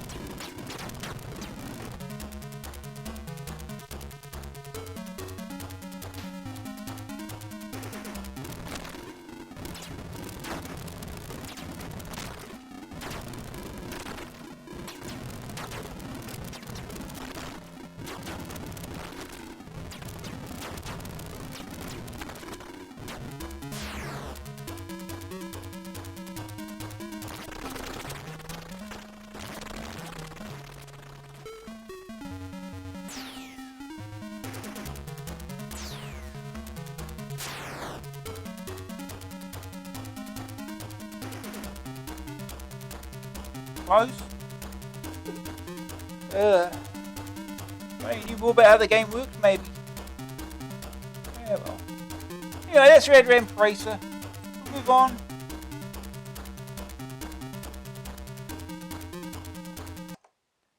Next game is Supertrux by Elite. $2.99 cassette. Joystick keys. The current trend for racing unsuitable vehicles against each other is reflected in this outrun-style 3D road game. Here, you're invited to belt across Europe from city to city in 30 tons of rolling iron. The Supertrux trophy is at stake. The cities hover enticingly on the horizon, but like many such games, are never actually reached. However, each does have at least one feature akin to the actual place, making them all different and in many cases recognisable. London has Big Ben, Paris the Eiffel Tower, and so on. There is competition from computer-controlled slower trucks, which are limited to obstructing your progress. Other obstacles include piles of abandoned tyres, standing water, and traffic cones. This, together with the juggernauts thundering along mindlessly, reminds one of many a real motorway. Hills crop up from time to time, and if you aren't careful, you run the risk of hitting whatever is lurking on the other side. However, there are occasional signposts to warn you of corners and approaching junctions. One route usually results in a rough ride along twisting, debris-littered roads. The other is the faster highway. The graphics are bright and clean. Your truck is big and continuously rocks from side to side like a 2CV going over a cattle grid. And large advertising hoardings flash by on each side of the road. Your 30-ton monster unfortunately sounds like a pinking moped when at speed, but crashes with a nice graunching noise. Supertrux works well, and if you're good at it, you can see a lot of European cities for $2.99. First day target score.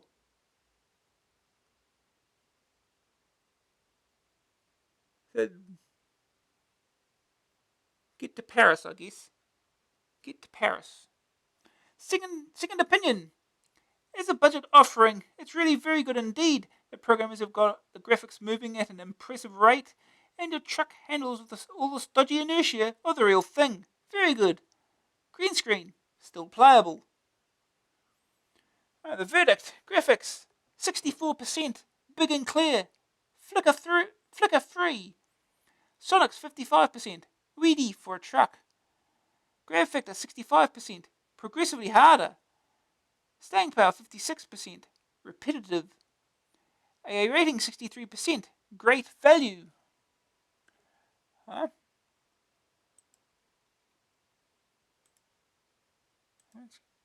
Let's get started then.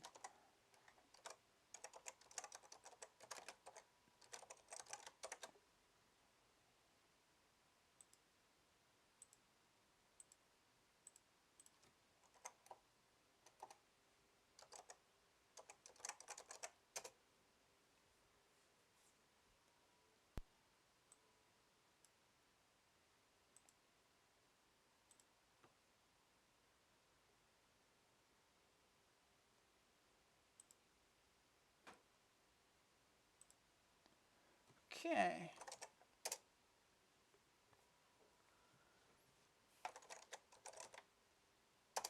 Off we go.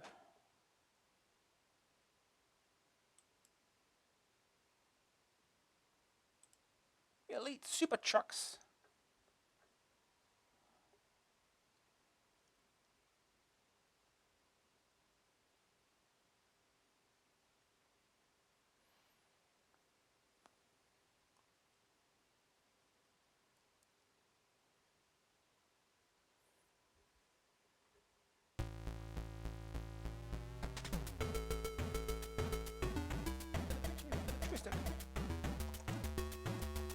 Can't tell which one you push though.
Alright, let's go. Here you go. You rock some side to side, alright? Here we go.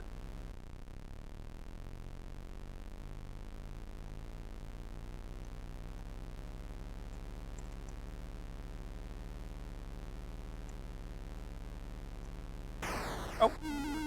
Well, you slide off to the side when you be hitting anything.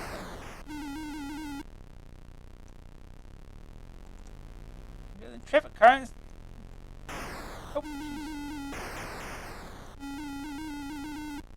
Well, that's a good start.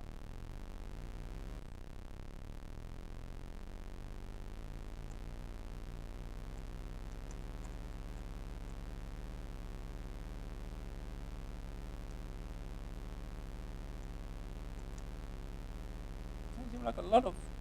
Oh.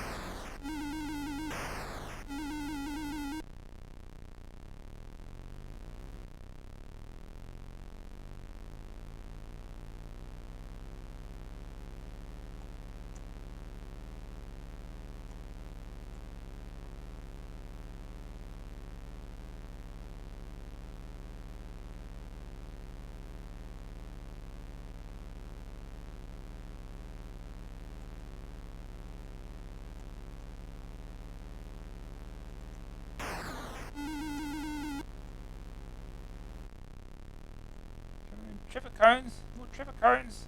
Right.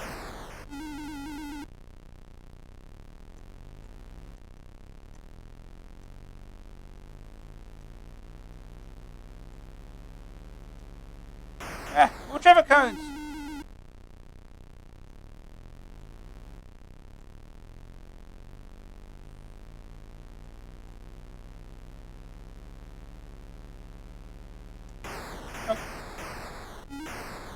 Get another way! Jeez!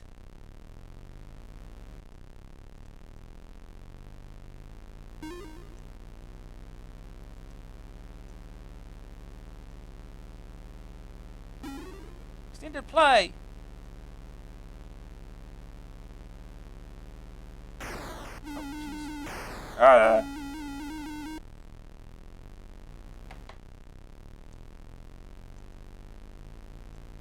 Dunlop.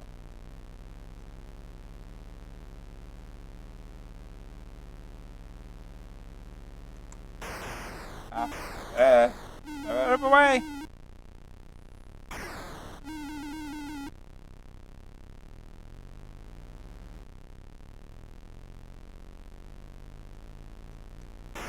Oh, jeez. I had to see in front of you when you're going up a hill.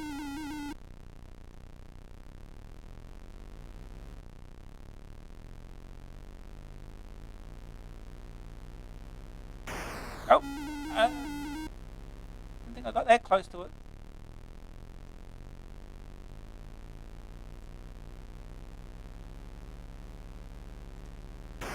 Oh, no.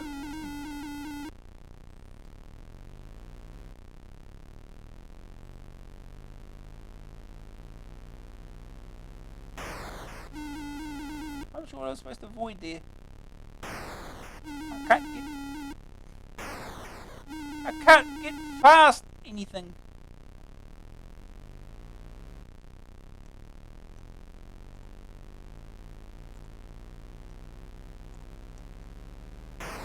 Oh, I don't think I hit that.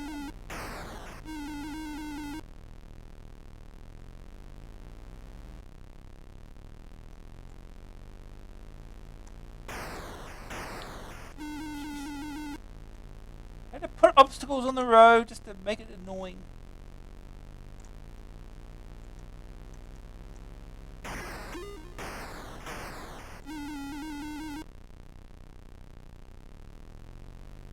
Time's running out. This stage is a bad idea. Awful. Time out. Game over.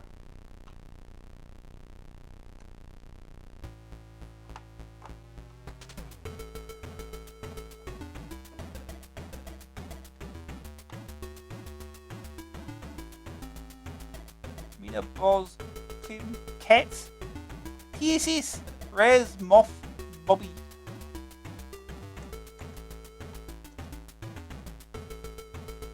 Another try. See if we can Pick a different stage. One there's less obstacles.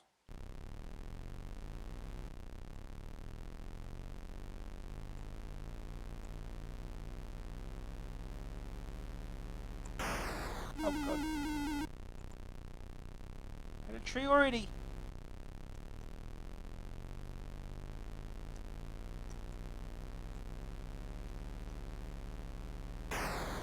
Yeah.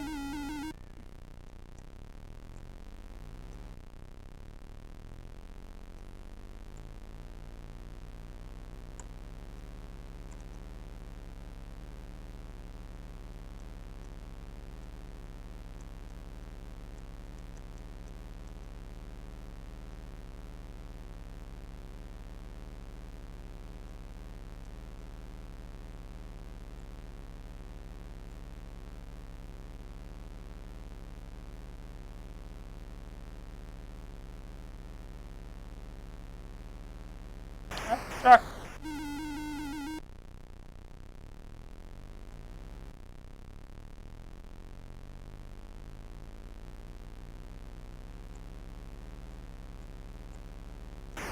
Oh, damn it. Ah!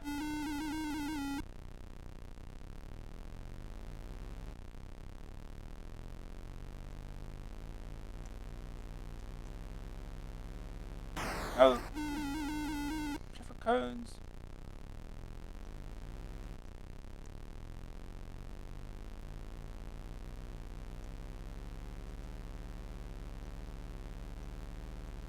Traffic cones.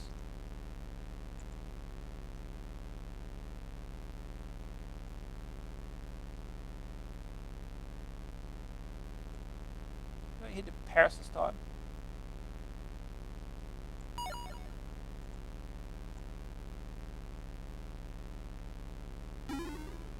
Extended play.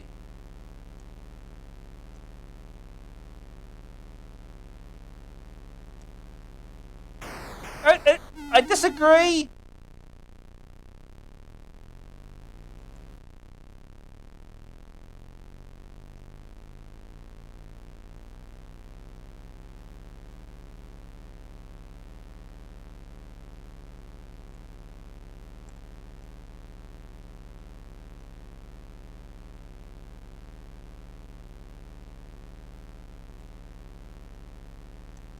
Can't see him in front of me.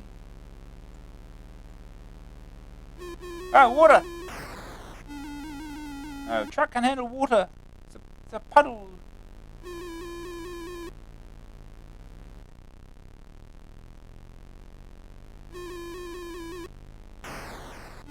God knows what it's going to do if it rains or something.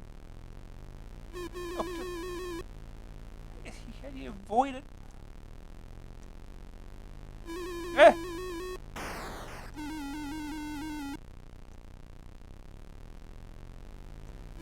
Yeah. It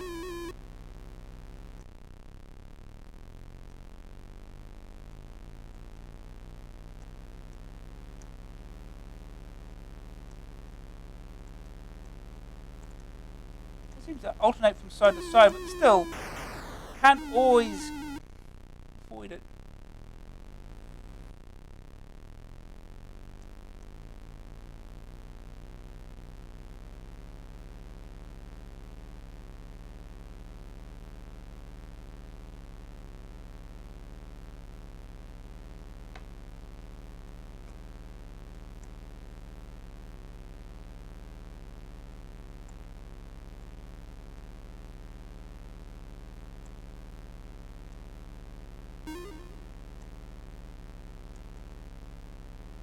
We're running out of time again.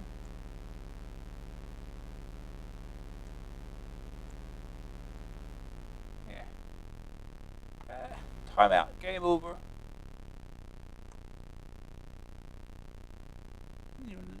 This is even shorter. High school? Okay.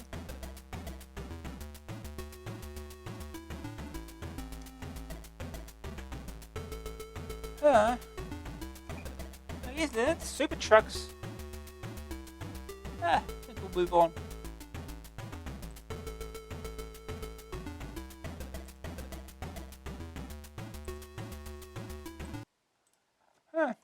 Next game is Deliverance by Hewson. $9.99 cassette, $14.99 disc. Joystick or keys. There are legends and there are legends. Raf Checo's Stormlord fell firmly in the latter category. If you thought that one was a doozy, then cast a critical eye over Deliverance, Stormlord II. The little wizard's back, and he's more in danger than ever.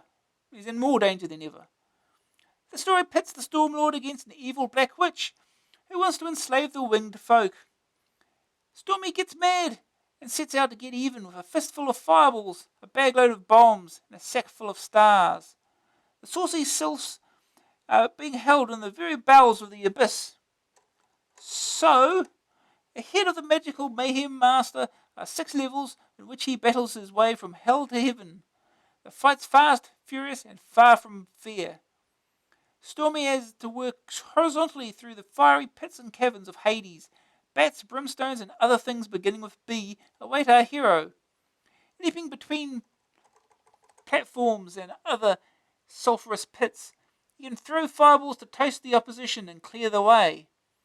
The motive force for this foray into Flame City are the fairies. The bottom of the garden gang have to be rescued. To save a fairy, Stormy only has to touch them, and they escape in a shower of appreciative love heart. Ugh. Such rescue bids are fraught with danger, and a final solution to the fairy problem, they are being dropped into a furnace, which makes missions of mercy a mortifyingly dangerous day job. The only safe platforms over those pits are bubbles. So there's not even anywhere safe to jump from, and it's that lethal. Other adventurers have tried and died to escape hell. They dropped weapons, make staying alive for longer than 25.3 picoseconds feasible. 5 are on offer, and each has a particular effect, so cunning use of firepower is encouraged. Bombs take out large numbers of foes, but are a pain to aim, while bouncing stars ricochet about splatting any demon stupid enough to get in their way. Pure strength of weaponry is never enough in a Checo game. Masses of millimeter perfect jumping, dodging, ducking, and diving is necessary to stay alive. Stormlord can actually leap in 3 different heights, and his deliverance depends on players knowing exactly when and where it's safe to stand. All while fending off fanged fiends in their thousands. Thrown into the melee are some excellent subsections. Stormy gets some wings and he catches dragon's eggs, while extra lives can be earned by helping the fairies further, rescuing even more than the sylvan folk between levels. They tip him with a gold coin, 10 of which gain him an extra life, which is just as well because by this time the life expectancy of our hero is 0. Deliverance looks exactly like any other Checo game. Brilliant. The graphics capture that hothouse furnace feel that is mythically hell, just like our new officers then. A few of the demons from Stormy's first outing are back, but so are some new and exceedingly gruesome friends they've made in the meantime. The sounds exhibit the same attentive coding work so obvious in the rest of the game.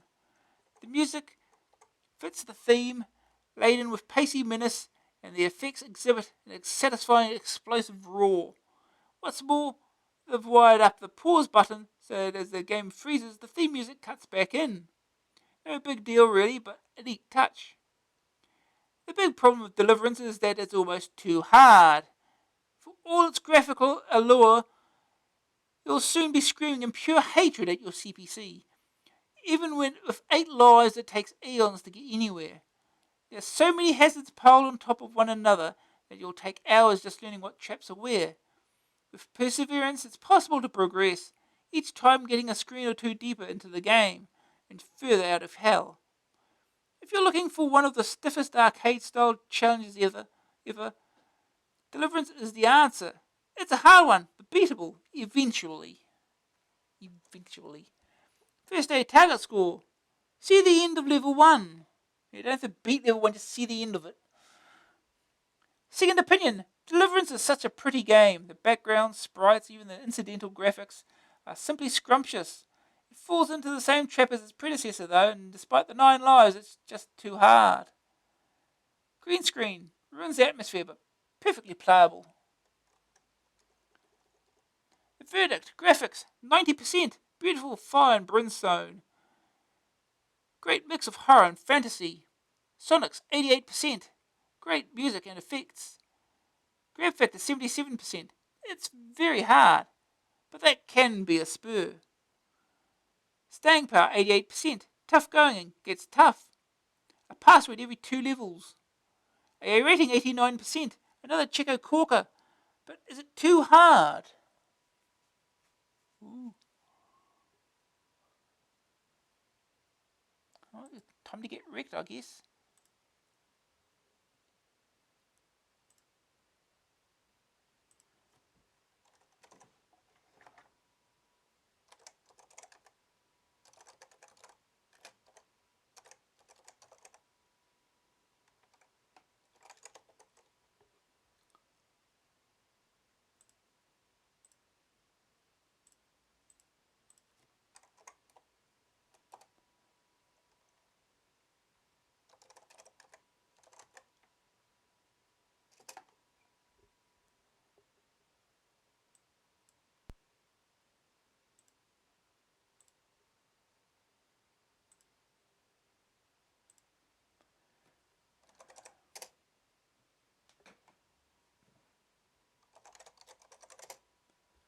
Hi.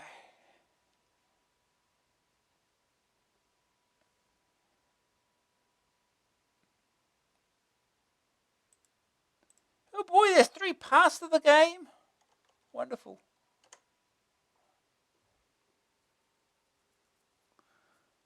It's 6 levels in, is there? Houston presents Deliverance. Raphael Chico. Up to define keys. It's fire to start. High score of the day, 0. Do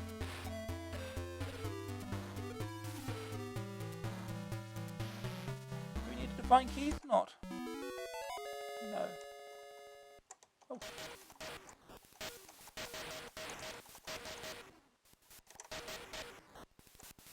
Still got our naked fairies.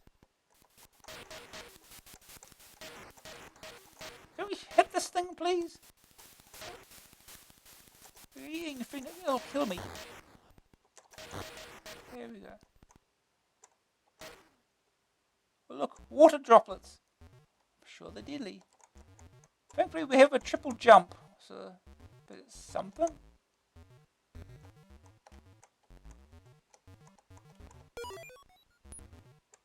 Okay.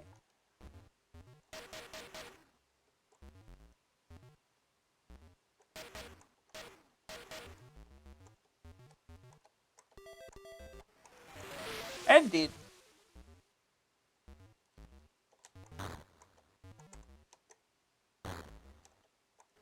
Oh.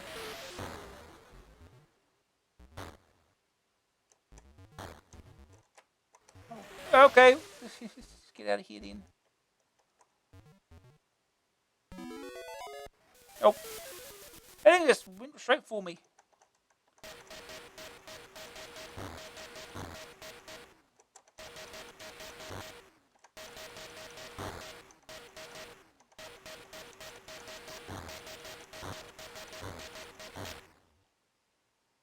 Did it? I've got one more.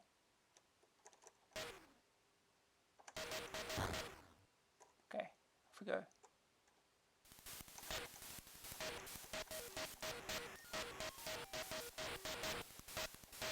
Okay, give me some room to jump so I can hit you.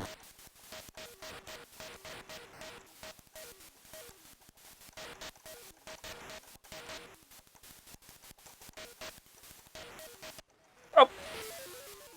Because the last one get me. Bombs. Oh, hold button to bomb. Oh. I'm supposed to get past that, am I?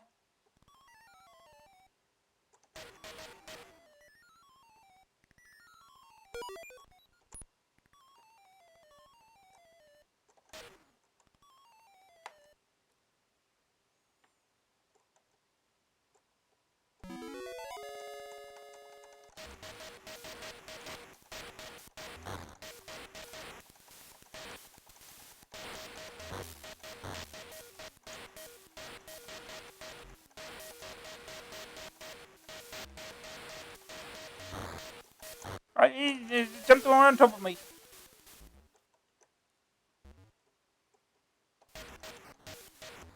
These things are annoying. Okay, you can change direction at least when you're jumping. That's just something. Let's get the... Oh. It's so hard to hit! Game over. Jeez. Yeah, the game's a little hard. Try it again. You get one to start, right to start off with, even.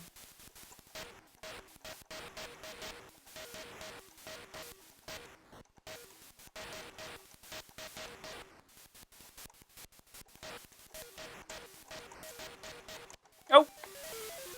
Can we quit? Can we quit? We've got 8 lives. I don't. Oh! You just went straight for me. How are you supposed to even avoid that? Oh, you can fire upwards or something.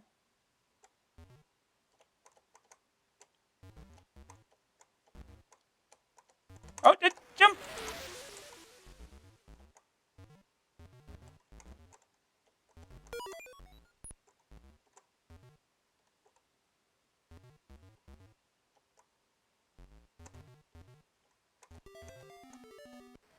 Yeah.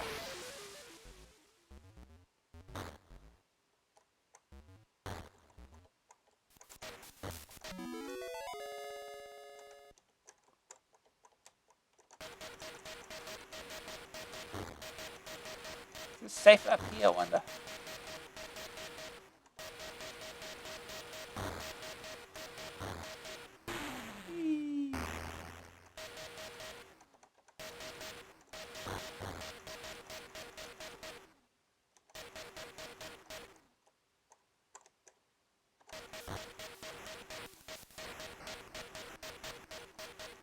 Go on.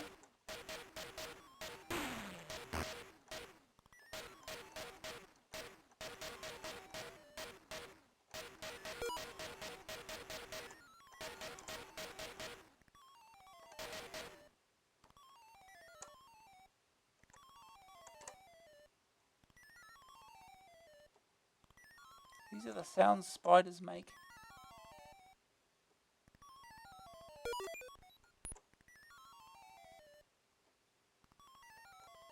What does this do? I don't know what that does.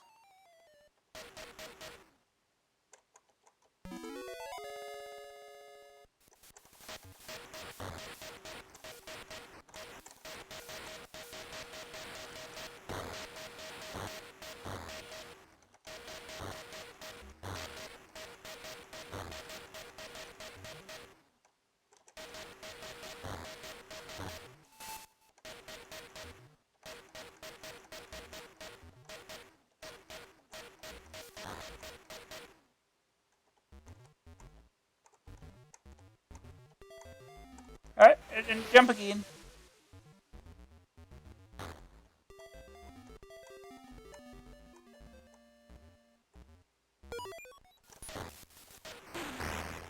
That got really out.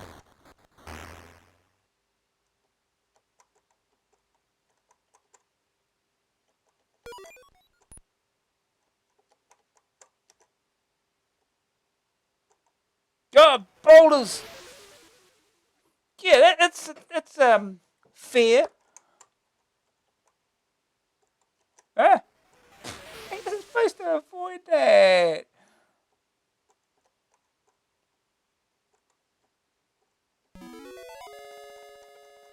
Avoid the eggs. That's exactly what these are.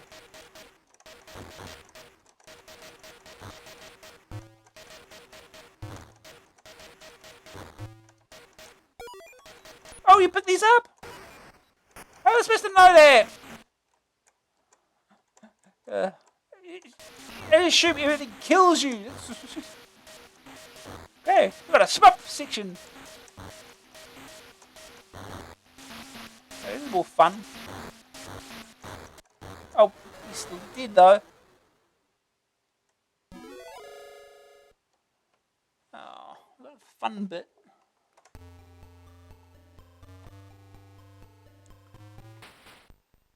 Oh.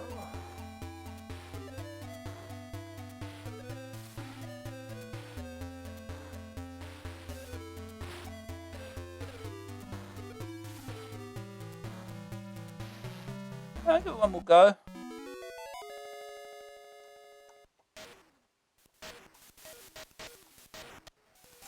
Yep, of course. Of course! Wait for it. I knew it was coming. Wait, get back.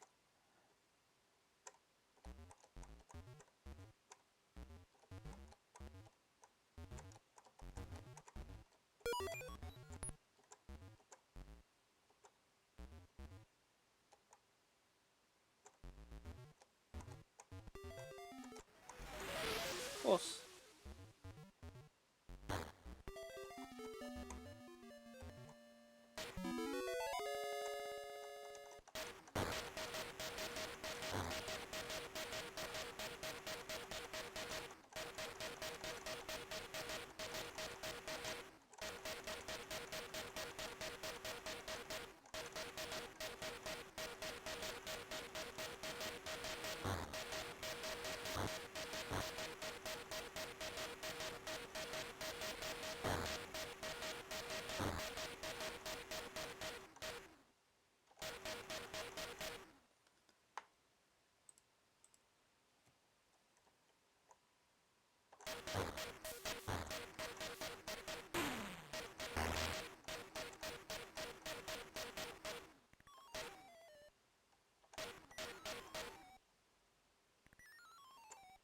Oh, I got too close.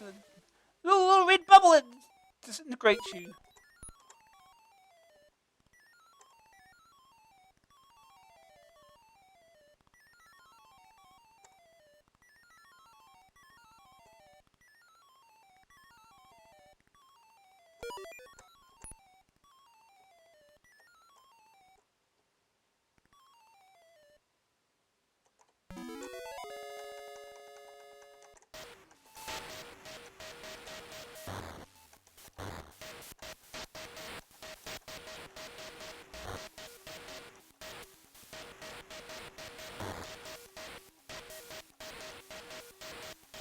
Yeah, that one just drops right on top of you. Two of them. Wonderful.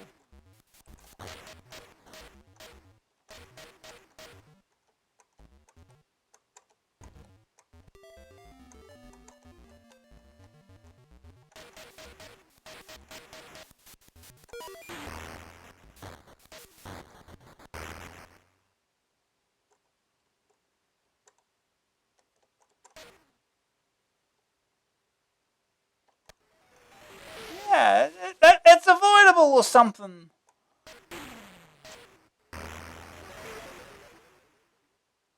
You'll be really lucky to not die on those.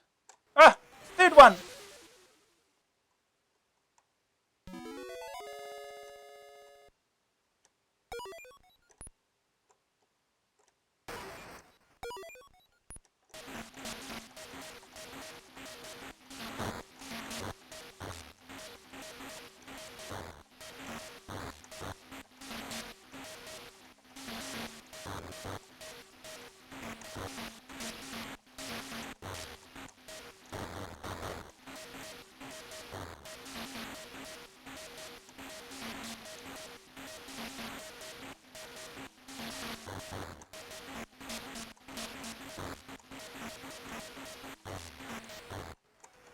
Oh, game over. A little bit further. Oh, this game is hard.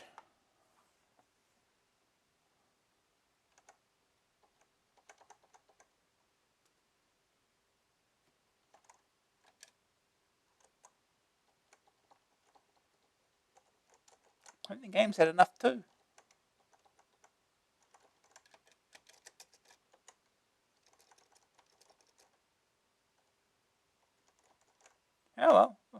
This game don't want to be played anymore. Thinks itself is too hard. Alright, we'll move on. Right, next game. It's International 3D Tennis by Palace. $9.99 cassette, $14.99 disc, joystick or keys. Forget strawberries, forget Dan Mascal. This is tennis like you've never seen it before. This is International 3D Tennis, with the emphasis heavily on the tennis first, the 3D second, and the international bit following up way behind. The first thing that hits a wannabe Lendl is the look of the game. It's weird. The pipe cleaner men have attacked and taken over Wimbledon. The reason for this is in the game's name, 3D. The gameplay is based on the behaviour of the ball as actually happens on court, so the players and pretties have to come second. The options on offer for a player are numerous indeed. You can play on every surface from carpet to grass and go from practice to a whole season of ball bashing.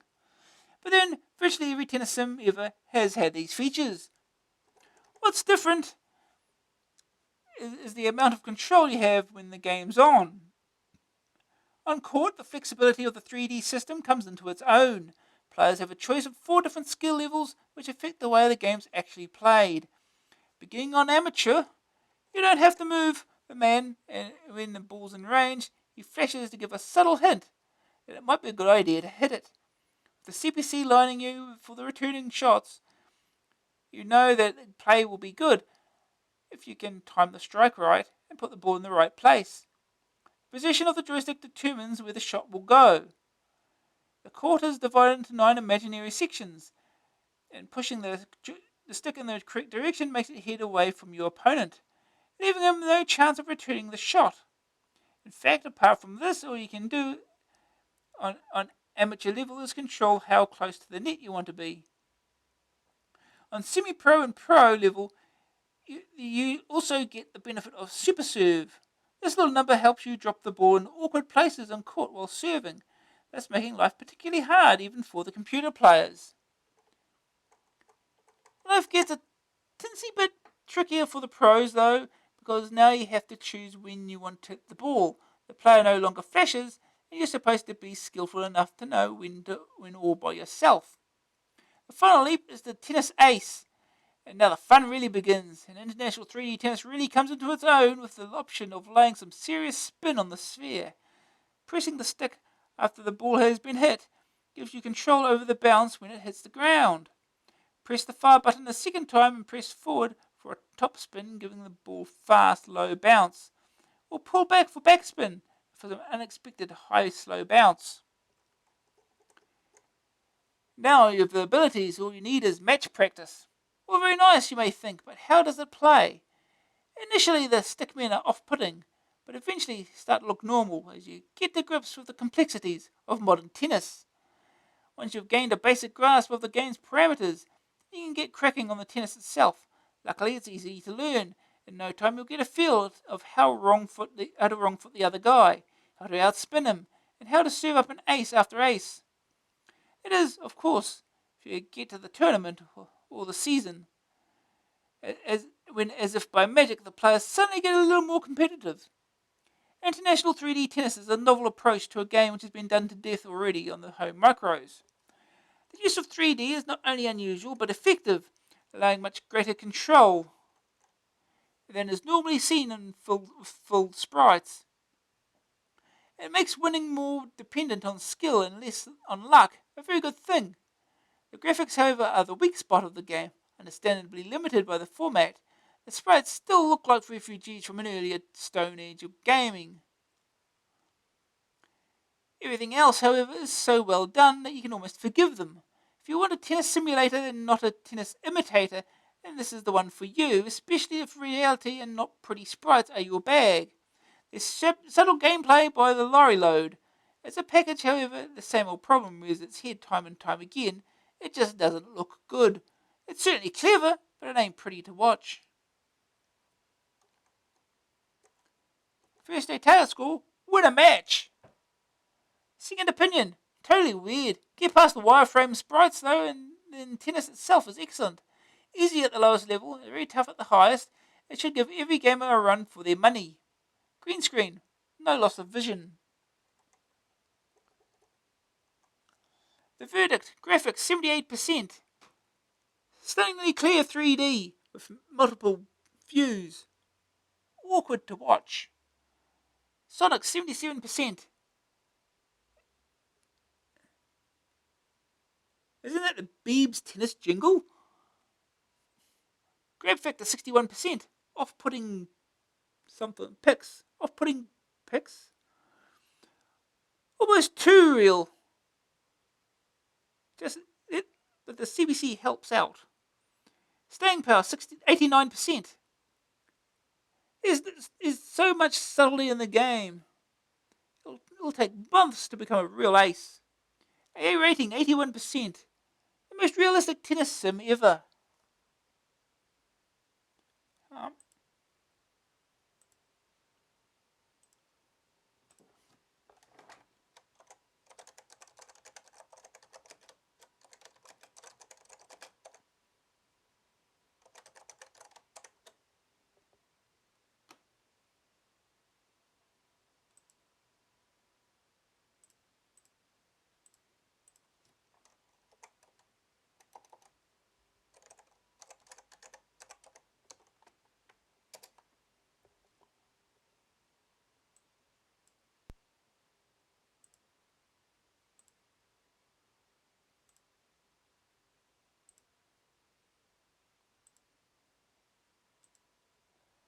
Alright.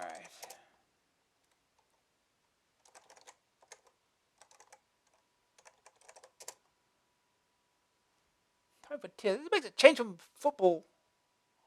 International 3D tennis.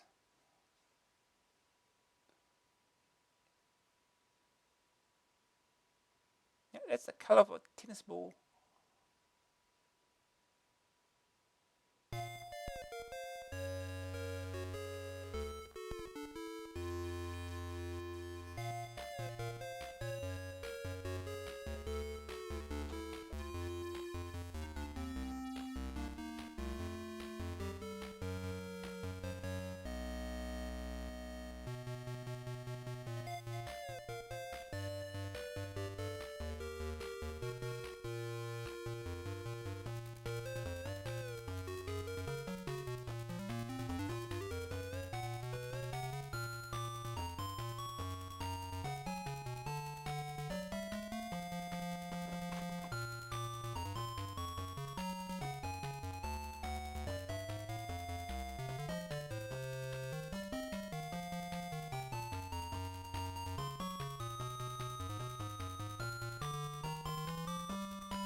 Alright, let's go. One player. One player versus CPU. 3 sets on carpet. Clay, grass, cement. 5, 1 set. Go 3 sets, see how far we can get.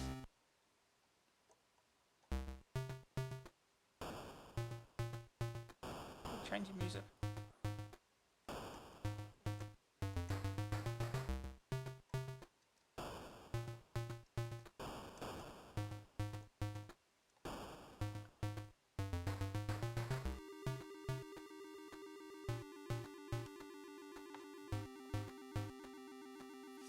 Let's go. Play match. Go press fire. Player 1. Right. I'm the black stick figure. Player 1 versus CPU.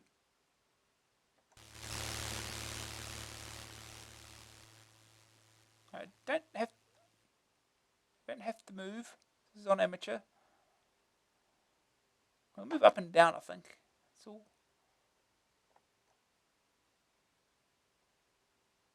Hey, it serves for you.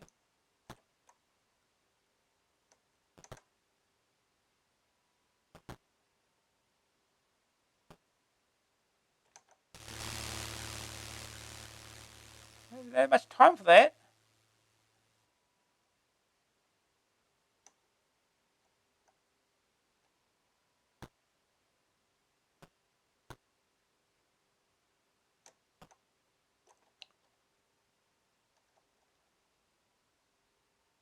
It is a walk cycle, isn't it, really? It's weird.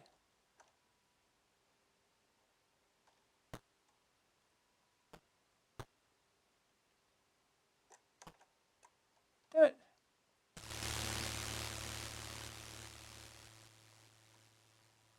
Finding the right time to hit it is difficult, even though it flashes to tell you.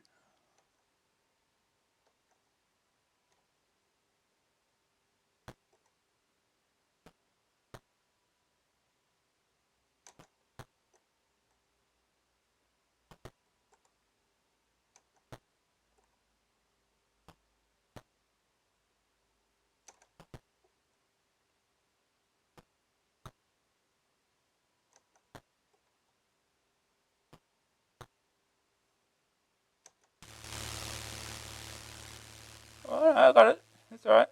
30 all.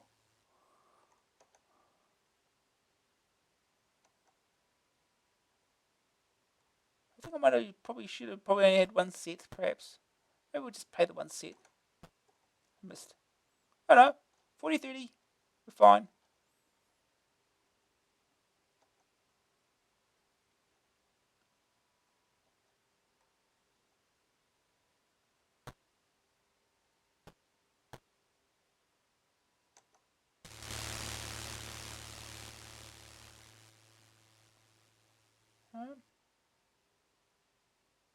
Alright, we got the first game.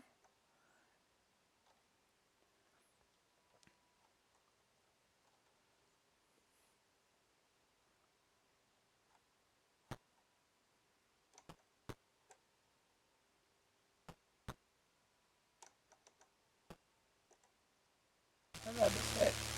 How did I miss that?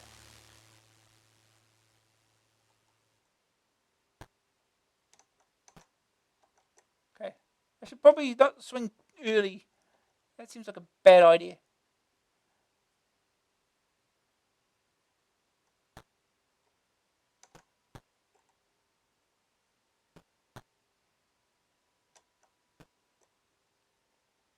Did I miss?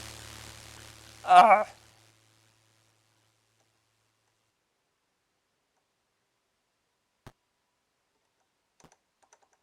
I did it again. I did it again. I was trying to anticipate when it's about to start flashing. I fail. I'm serving again.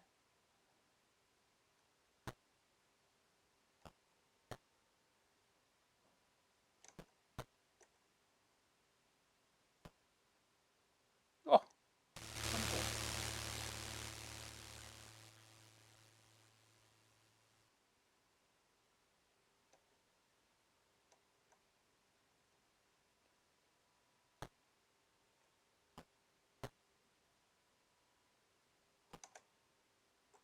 How did I miss? God damn it.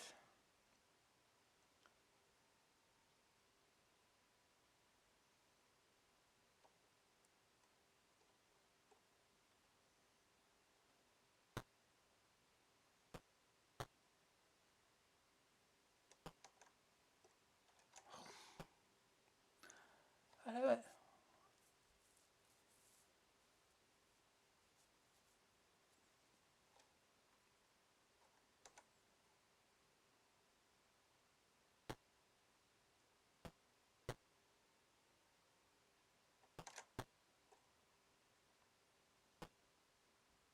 There we go. That's what it's supposed to do.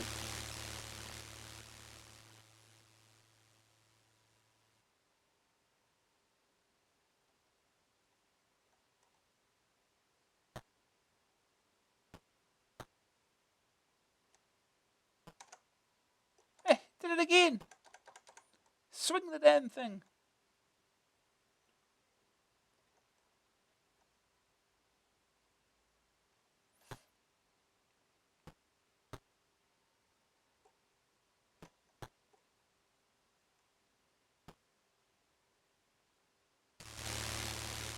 Yay.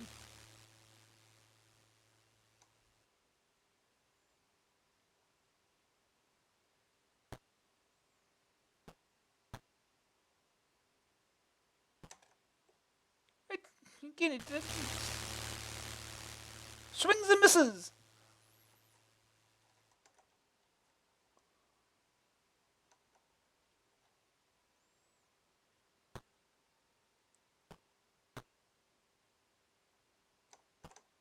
I missed again. I did it too early.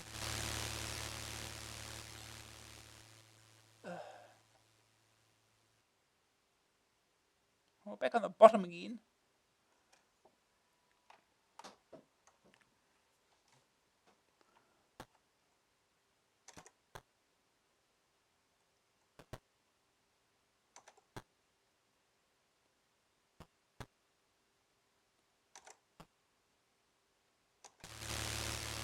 I did nothing.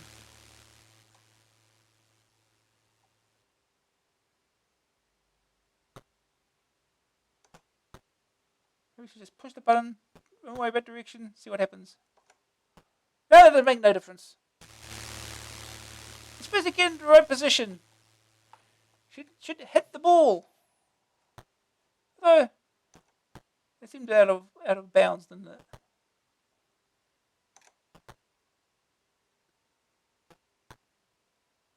No, it wasn't.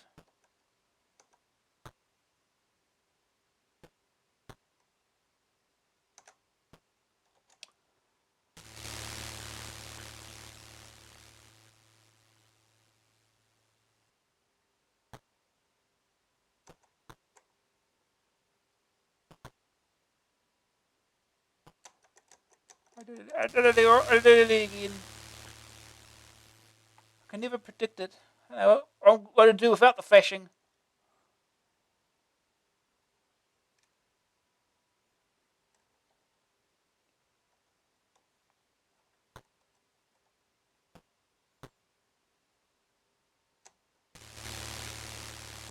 Oh no, we got that one.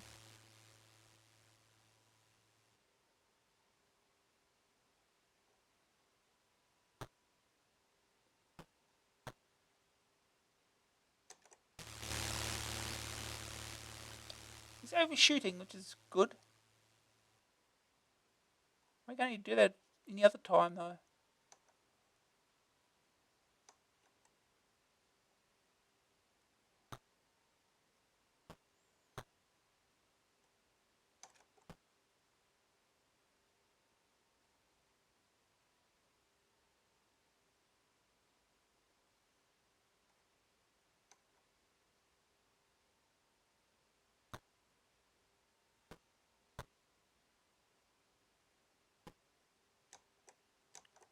Why did I do that? That was terrible.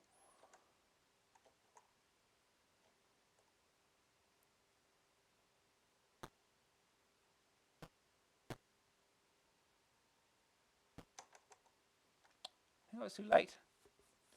I think I'd do better at real tennis.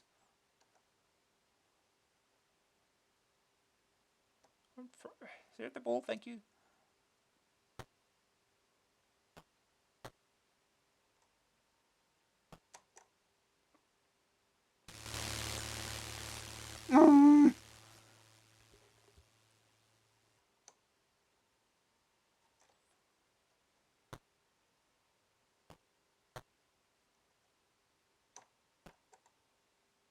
I never expect it. Damn it. Did we win it or not? No. Well, we got the advantage, so it's something, I guess. Just gotta do it again. We won that one, yes. Good.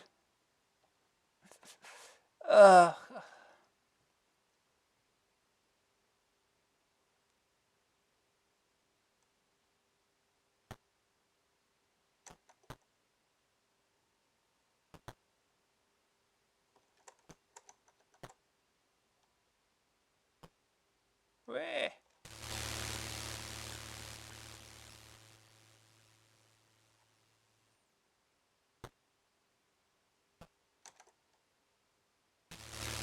He did nothing. Well, he swung and missed.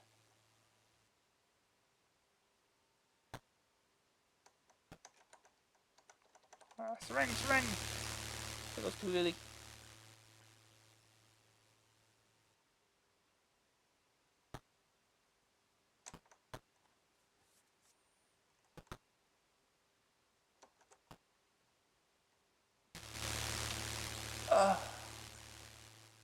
I think I'm reacting too slowly half the time as well.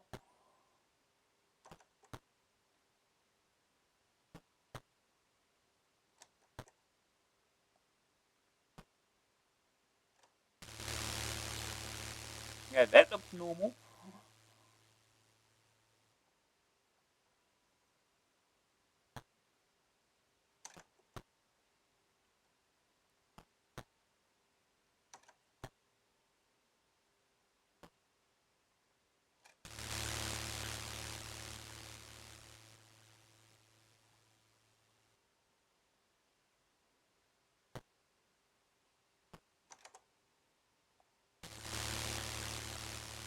The boy, you idiot.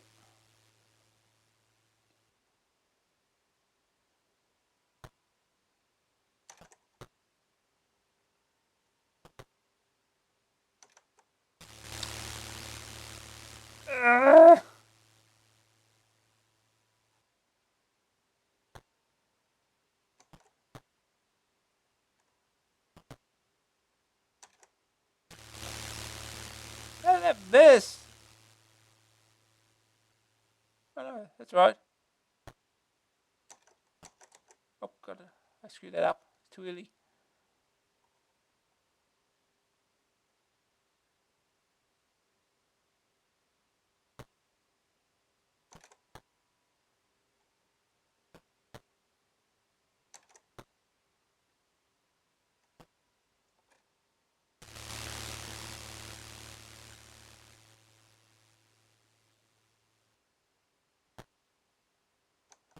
Oh, it's too early again. Damn it. Ugh.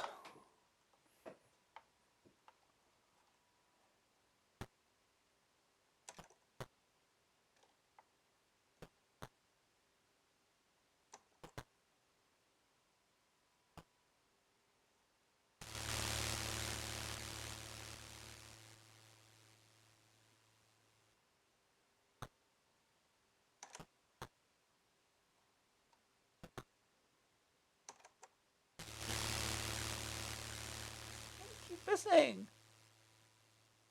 Oh, you have a shot. Oh, 3-all. Okay.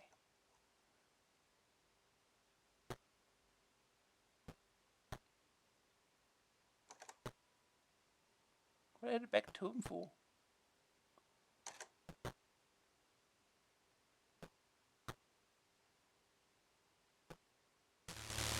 Good. Get the net.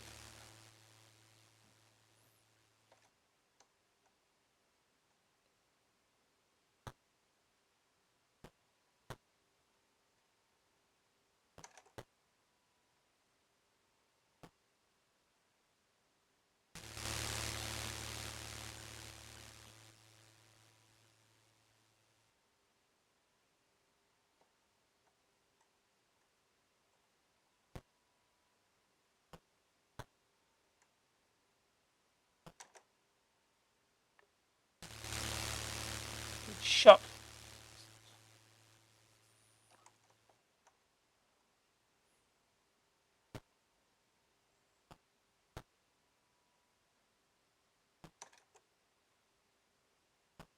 What was that?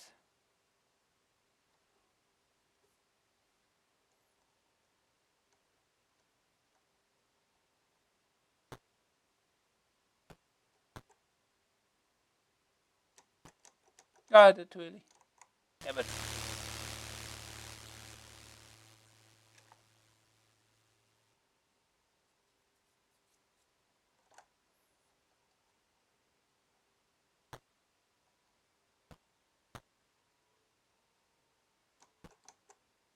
I think that's too early. Oh, that was terrible.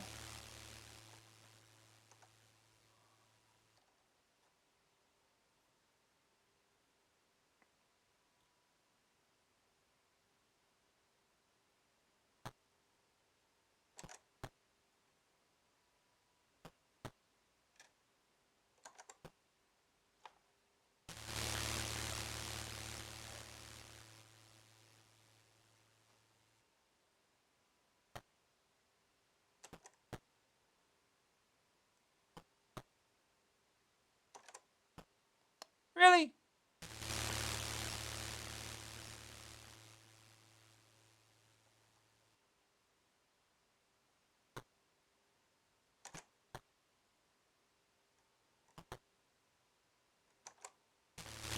Hey. Oh, it's out. Oh.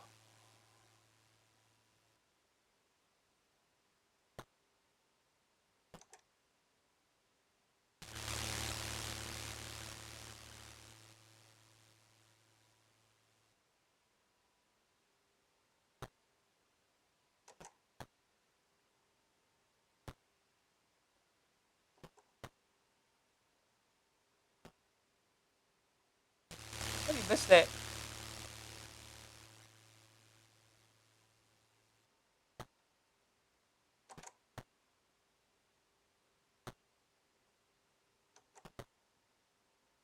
What are you going back to him for? Oh, it's out. Oh, boo.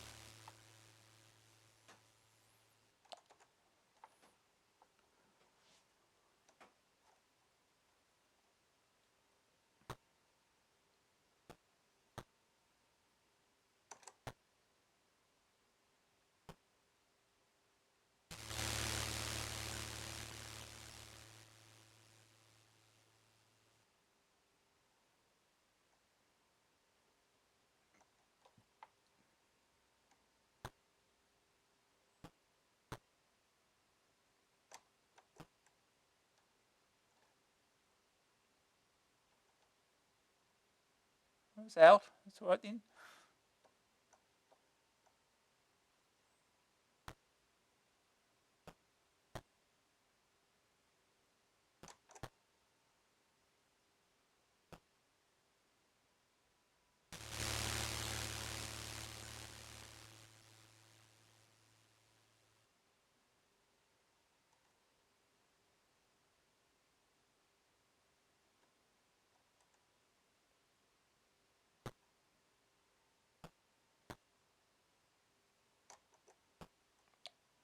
Damn it. Missed it again. Oh no, it's out. Okay, 4-5. We can come back.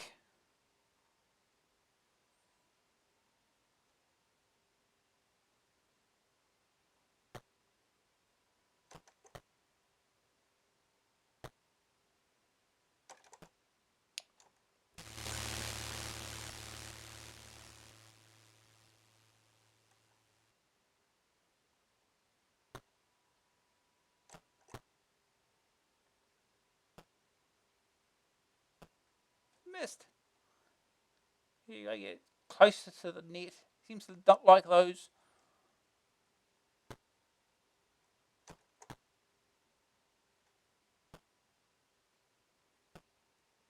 Yeah. Oh, wait, there's something here.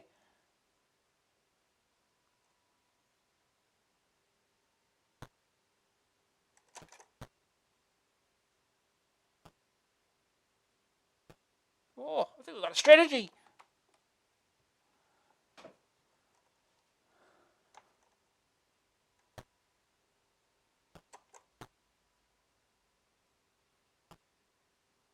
Yeah, he's trying. He fails. 5-5.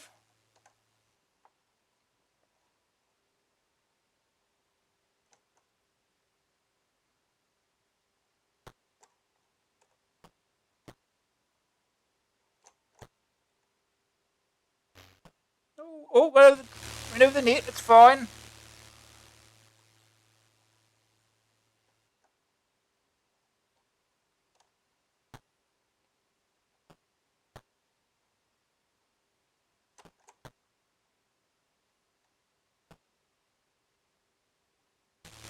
Oh,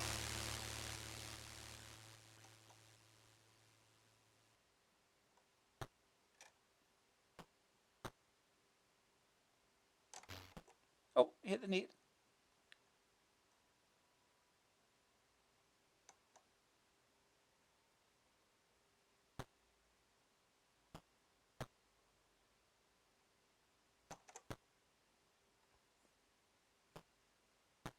Oh, we hit it back.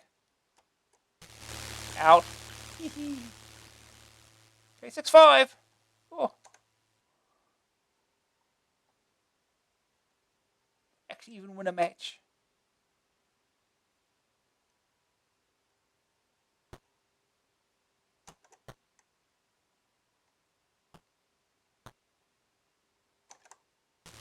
Out.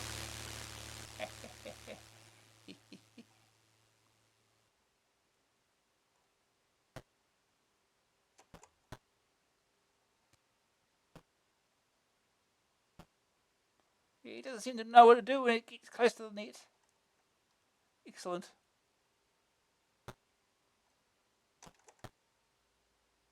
At least they seem to always be able to hit it too.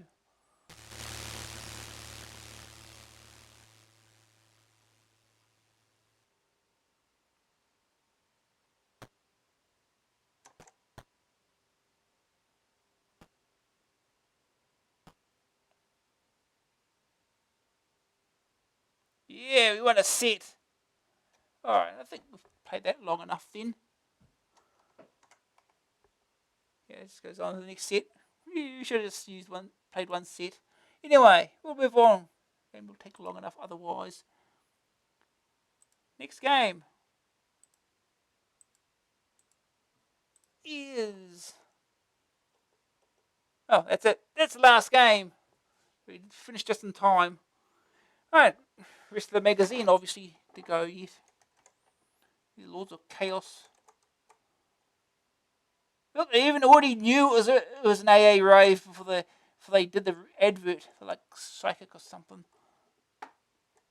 Buy the best from the designers of the outstanding Laser Squad. Comes a game that will bring powerful wizards, potions, treasure, and hordes of mythical creatures to a computer screen in this exciting strategy game for up to 4 players. The game is a real challenge and promises hours of enjoyment. Crash, a whoop of a game. Your Sinclair Mega Game. Published by Blade Software Limited. Available Amiga $24.95, Atari ST $19.95, PC $24.95, C64 Amstrad Spectrum Cassette $9.95, Disc $14.95. The Balrog, Essential Tips and More from the Dark One. Dungeons, Amethyst, Alchemist, etc. 2 is here. For fans of the cult adventure game Dungeons, Amethyst, Alchemist and Everything, perhaps the longest adventure title ever, the follow-up has been written, DAA 2, Carrion Questing. The Belg recently saw the Atari ST version running and was impressed. The Amstrad conversion should be with us soon. Billed as the biggest, baddest, baldliest, most exciting experience you can enjoy, legally, with 2 hands and a home computer. It has a unique new game feature known as the Boredom Detector, trademark. Which means that for the first time an adventure can get bored with you before you get bored with it. The original's twisted humour is still there, and the game looks like a winner. For more details, write to Streetwise. Editor wanted. Do you want to be the editor of Adventure Coder, the adventure magazine especially written for adventure game authors? To fit the bill, you should be enthusiastic about putting together a monthly magazine. Be excited at the idea of seeing your efforts in print, but you also must be prepared to go it alone in between issues, when you may be receiving letters every day about Coda. They'll all need answering. If you are interested, then write today to present editor Chris Hester. Anita Sinclair reveals all. After months of talking and meetings, Anita Sinclair, managing director of Magnetic Scrolls, has finally decided to reveal all for the members of Official Secrets, the adventure and role-playing club. Steady on though, if this revelation actually means is that Official Secrets is to produce the long-awaited solution box for the entire Magnetic Scrolls range of adventures, i.e. the Pawn, Guild of Thieves, Jinxter, Corruption, Fish, and Myth. The clue books cost $2.50 each, but of course, you have to be a member of the Official Secrets to buy them. For more information, read the Adventure Club Roundup in AA 55, or call John Trevelyan. Anita Sinclair's secrets are out. Harlequin and Steel folds. Harlequin and Steel, the latest Adventure Club, has folded after the first issue due to a poor response. Despite the extensive market research carried out before its launch, all members have been fully reimbursed. It's a shame to see a club fail so quickly, especially as the Belg felt interaction had potential, but such is the way of the computer world.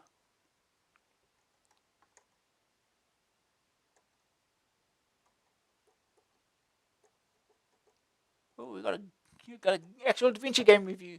The Test, £4.50 disc only, by Ken Bond.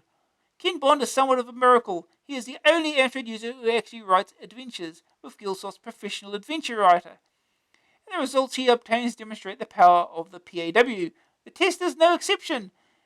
If only more adventure authors could replace their copies of GAC and Quill with the poor, then the quality of the games available on the CPC would improve. Of course, this is a shame for tape users, but it is the only way ahead for the adventure scene to survive on the CPC. Most of the good adventures released nowadays are disc only. Avon, The Island, Last Days of Doom, and The Test being good representation of the quality recently available. The Test begins with you floating down through the air with a great white canopy of a parachute billowing above you. Quickly you spot your target, a white cross, and you pull gently on the cause to change your direction. Before you know it, you've landed and started the test. The test is an aptitude examination given to prospective members of the EFF, the Elite Fighting Force, a bit like the SAS. This involves being dropped by parachute into an environment that has been made deliberately hostile and working your way out by means of your wits. Only the best will survive as you are pitted against mental and physical challenges. The test comes in 2 parts and is text only. However, the text is verbose enough to conjure a good atmosphere, so that you do not miss graphics. Before you know where the time has gone, you have wandered through a minefield, a stone quarry, a desolate churchyard, and that's before you're even halfway through the game. Some of the puzzles are difficult, but nearly all are logical and well thought out. There is the obligatory maze in the form of a bog, which is quite deadly if you don't poke around. But one of the best puzzles involves an old train which you have to learn to drive. The test is like a good book, easy to get into but difficult to put down. Its size is impressive thanks to PAW's excellent text compression routines, and Ken's work in making the game in 2 parts. While worth £4.50, the test is an essential game in any adventure player's collection. Atmosphere 82%, interaction 66%, challenge 84%, AA rating 86%.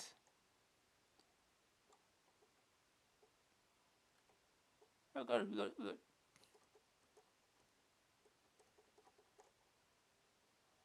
a patch. They're patching games now.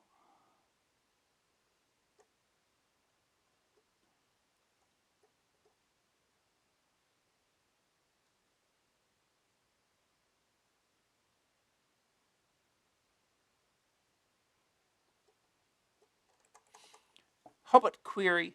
Is Tower of Light, the game mentioned in a recent Bullrog, based on the stories and adventures of Frodo the Hobbit from Lord of the Rings? Could you also tell me if an adventure based on the film Labyrinth, starring David Bowie, was ever written? Wendy Waters, backup. Sorry to disappoint you, Wendy, but from the cover shots I've seen so far of Tower of Light, it has nothing to do at all with Lord of the Rings. As to an adventure game version of Labyrinth, I don't think one was ever written, although the film would make a very good adventure. Unless, of course, you'd know different.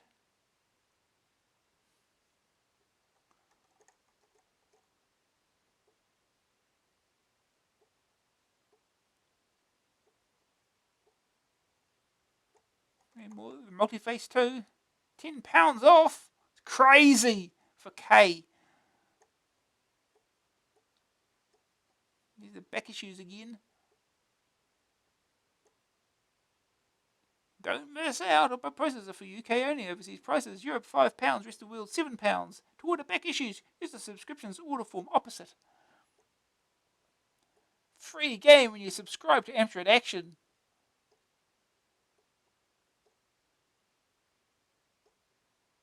Type-ins, give those knuckles a crackin', cause here we go. Multi-RAM. Andrew Price of Dunstable has come up with a useful program for Multi-Face 2 owners.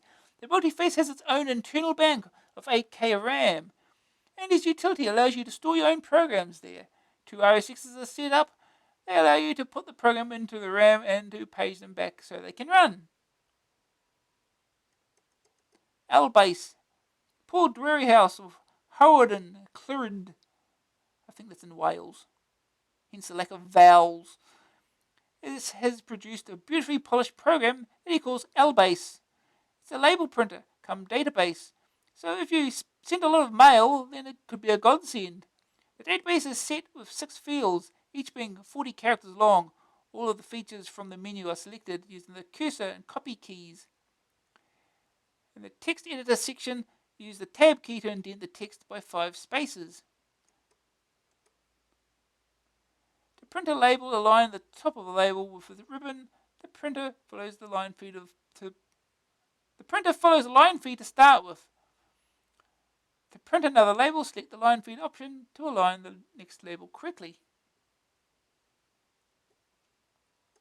Oh, look at the size of the thing. Oh.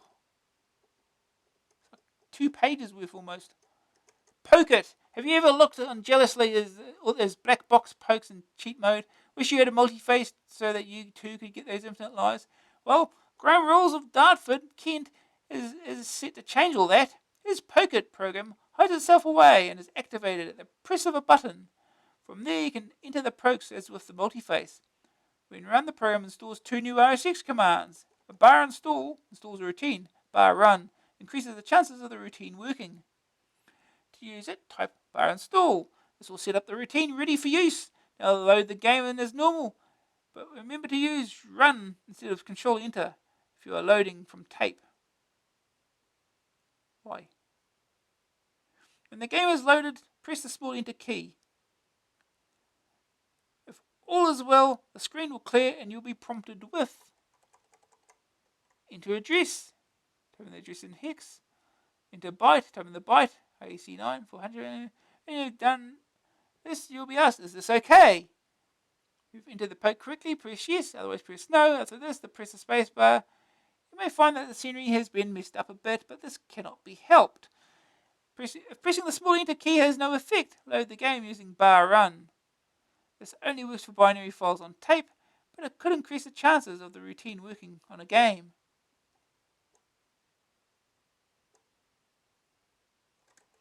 Maxi RAM 464 only. This program, once again from Graham Rolls, installs 18 new RSX commands, which may be of some use. This is what they do. Bar 3500 sets the cassette speed to write at 3500 baud. So that's pretty fast. Bar speed, value sets the cassette speed to write to any value you like from 6144 to 40,000 approximately. The lower the value, the faster the saving is. If you give a value much less than 6144, which is 3500 baud, or much higher than 40,000 when you try to save a file to cassette, you'll get the prompt write error A. This can be stopped by entering a speed write 0, speed write 1, or the bar 3500 command.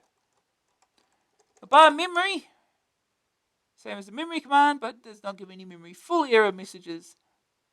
Okay. Beware, giving a wrong value can result in crashes, resets, etc.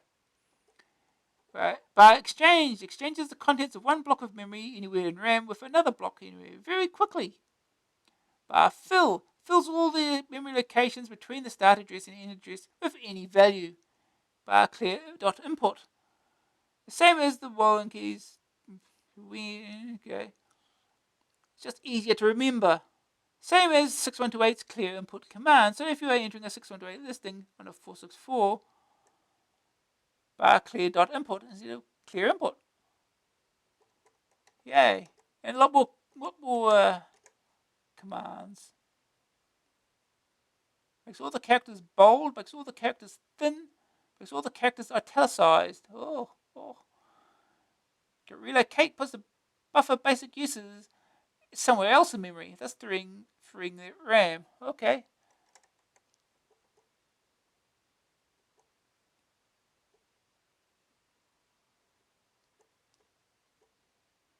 Cheat mode, the complete Castle Master solution, and more besides. Rad.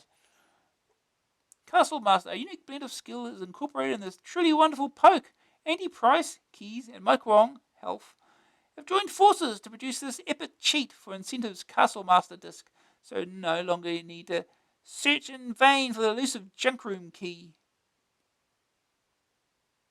Soldier of Light, Graham Smith's Street, is never far away. His mastery of the CPC has let a little light into Zane Sleena, Rad's particularly radiant bust-em-up Soldier of Light.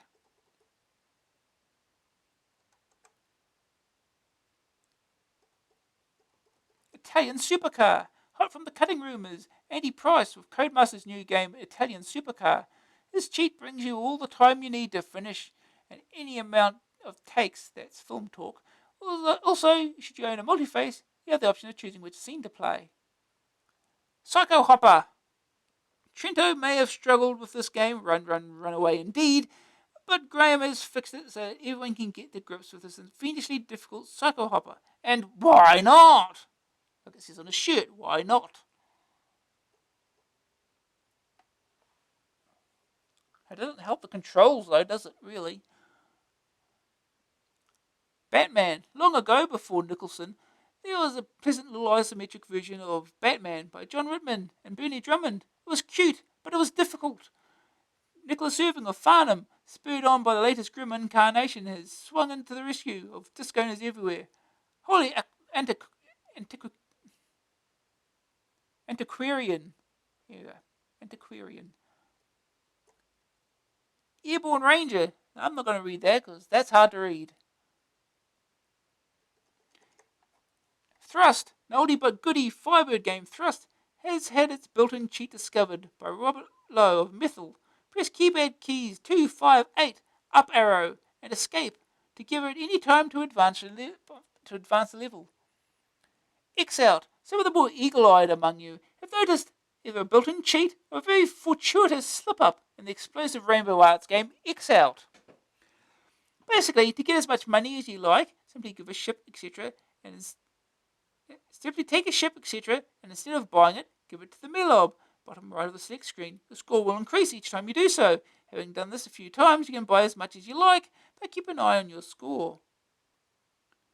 Many thanks to Martin Kremenstein of Maidenhead, Sean Bishop of Salisbury, and Mark Smalls of Northampton. Well done, lads. Where would we be without you? Bounty Hunter. I'm beginning to grow very fond of Jason Falkus, Optimus Software. Not only does he pen key some pretty fine games, but he also builds some pretty cunning key press cheats into them. Codemaster's Bounty Hunter is the latest. For those in search of paradise, press escape to pause the game, then type Fizzbang. You'll miraculously attain infinite lives. Nuclear Heist. Players game Nuclear Heist gets the treatment from Alex Cochran of Wishaw and Martin Porter of Norwich. Both have discovered that if you type Igdorol, Igdodil, into the high score table, you get infinite lives. Well, this is one of the two then. Castle Master. Okay, here we go. The complete solution to Incentive's Gothic Freescape frolic. Are you sitting comfortably? Yeah, we're not reading it all. Maybe we'll use it one day to finish the game or something. Those sneaky little freescapers thought they could catch you out of the old thin walkway trick, eh?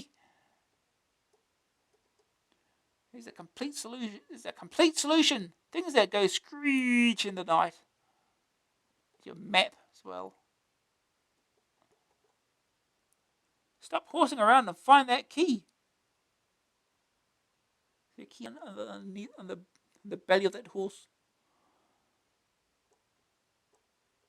Get real, get wicked. Come and zap it to us at the Ultimate Computer Game Show. The European Computer Entertainment Show. 10 a.m. to 6 p.m. Earls Court, 15th and 16th of September.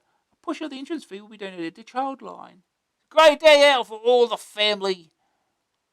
CNVG National Computer Game Championships. Ooh. Oh, gotta go more. It's got Strider. Carl Surrey, CSE from Barnet, has found a great cheat for Strider. On the 12 screen, press Z and 0 to give her. The border will flash. Then whilst playing the game, press H to pause. Shift and 1 will advance you to the next stage. Don't try and skip the end of level Guardian. The game will crash. Also, Shift and 0 will restart the level you are on. Each time you use the cheat, your lives and time are reset. Nice cheat, Carl. How's the newsletter going? Pipe Mania. Plumbing the depths of despair. With Pipe Mania, if you don't happen to be into central heating, then here are the passwords which will raise the level of play and help you keep your head above water for a while. fine, news, fail, sail, Eric, tape, slow, and ache. Pirates. Microprose's game Pirates has been around for some time, but I have never seen any playing tips for it. Until now, that is. Sam Walker from Minchinhampton is spliced to the main brace and run up the Jolly Roger to pirate this fast behind, Sam lad. Always choose fencing as skill, as losing fencing fights with the enemy will always end you up with you in prison. Try to get extra ships as soon as possible. An ideal combination is a war galleon for power in battle, a merchantman for cargo space, and a pinnacle for maneuverability and speed in light winds. In early stages, if a pirate ship is captured, always hold the pirate captain for ransom.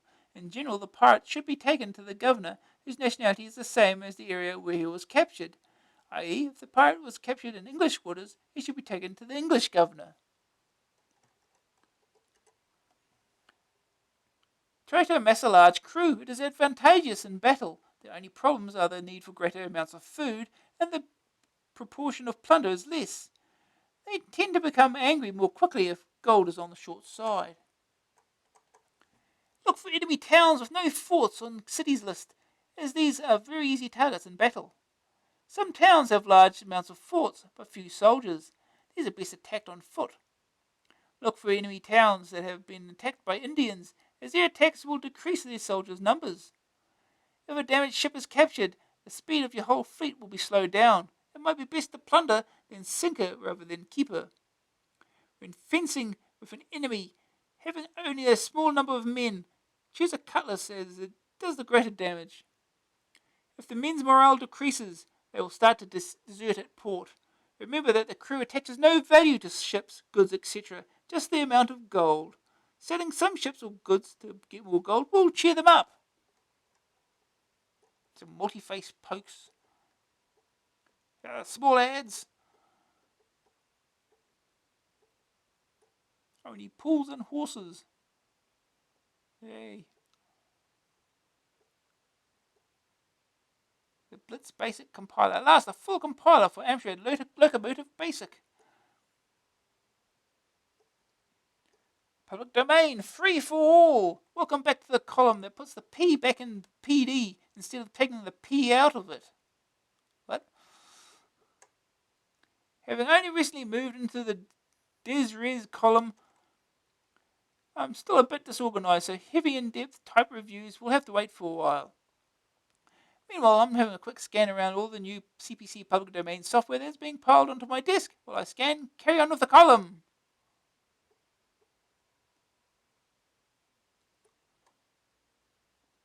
News update. Last month, I told you about a public domain library that was selling some CPM programs with titles such as csave.com, pip.com, and c10cpm3.com. I pointed out that these titles were not PD and that dire consequences could ensue if Digital Research or Amstrad PLC ever found out about it. Oh, bless his cotton socks, D Geek, who runs DPD Supplies, has written in and confessed to his former crimes. He swears it was an accident, honest gov, it really was, and apologises for his mistake, which has now been corrected. He also says that he has written to Amstrad and Digital Research telling them what happened and apologising. Good on you, D. It's nice to see such honesty. I know that you haven't had a reply from either company yet, but when you do get one, I'd like to see a photocopy. D's honesty and courage has earned him the prestigious and much coveted Lamb's first bit of free publicity in this column so far award. But then again, he could still be in the running for the Report Him to Maxwell and Database Interactive reward. See the next section for more details. Beware too! On a somewhat similar note, another word has reached my shell like about a couple of PD libraries, I won't name them yet, distributing old ACU and CTW typing programs. Now, once and for all, lads, these programs have not been released into the public domain. Unlike AA's typins, they are still under the copyright of Database Interactive Publishing Limited and also Maxwell Publications Limited. Once again, unless these programs come off these libraries lists, a certain Captain Bob may come to learn of this, intentional or otherwise, piracy.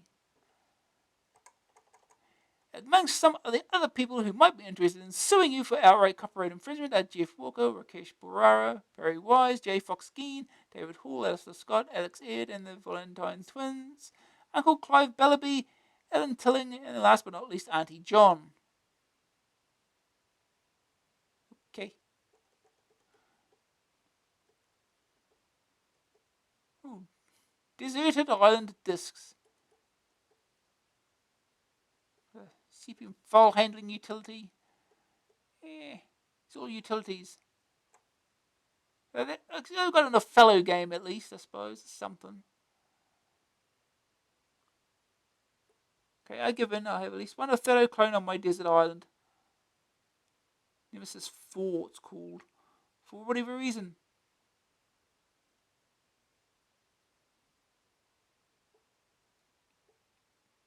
Your classic adventure is back to CPM for a bit of light entertainment. Sometimes known as Colossal Caves, this is the granddaddy of all adventure games. I first played this adventure on Essex University's mainframe back in 1977. This CPM version is the closest thing to the original that I've ever seen. The playing area is huge. Suffice to say that in the 6 years that I've been wandering around this version, I've never found the way out. Oh, Auntie John's Space Invaders. As reviewed by Jerry Glenwright a few months back, it's not PD, but it's very cheap. It's brilliant. Zap, zap, zap. Amazing graphics, incredible sound, blood of senseless, and totally mindless violence, but incredibly addictive. For me, it invokes some marvelous and sensual memories of the summer of 1978. But then, that's another story.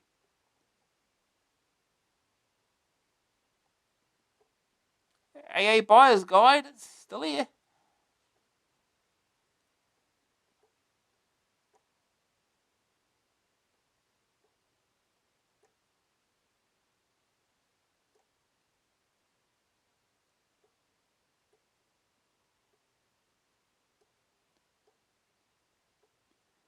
GB Computers special offers during Amsoft software. Only from GB Computers. Can't get anywhere else.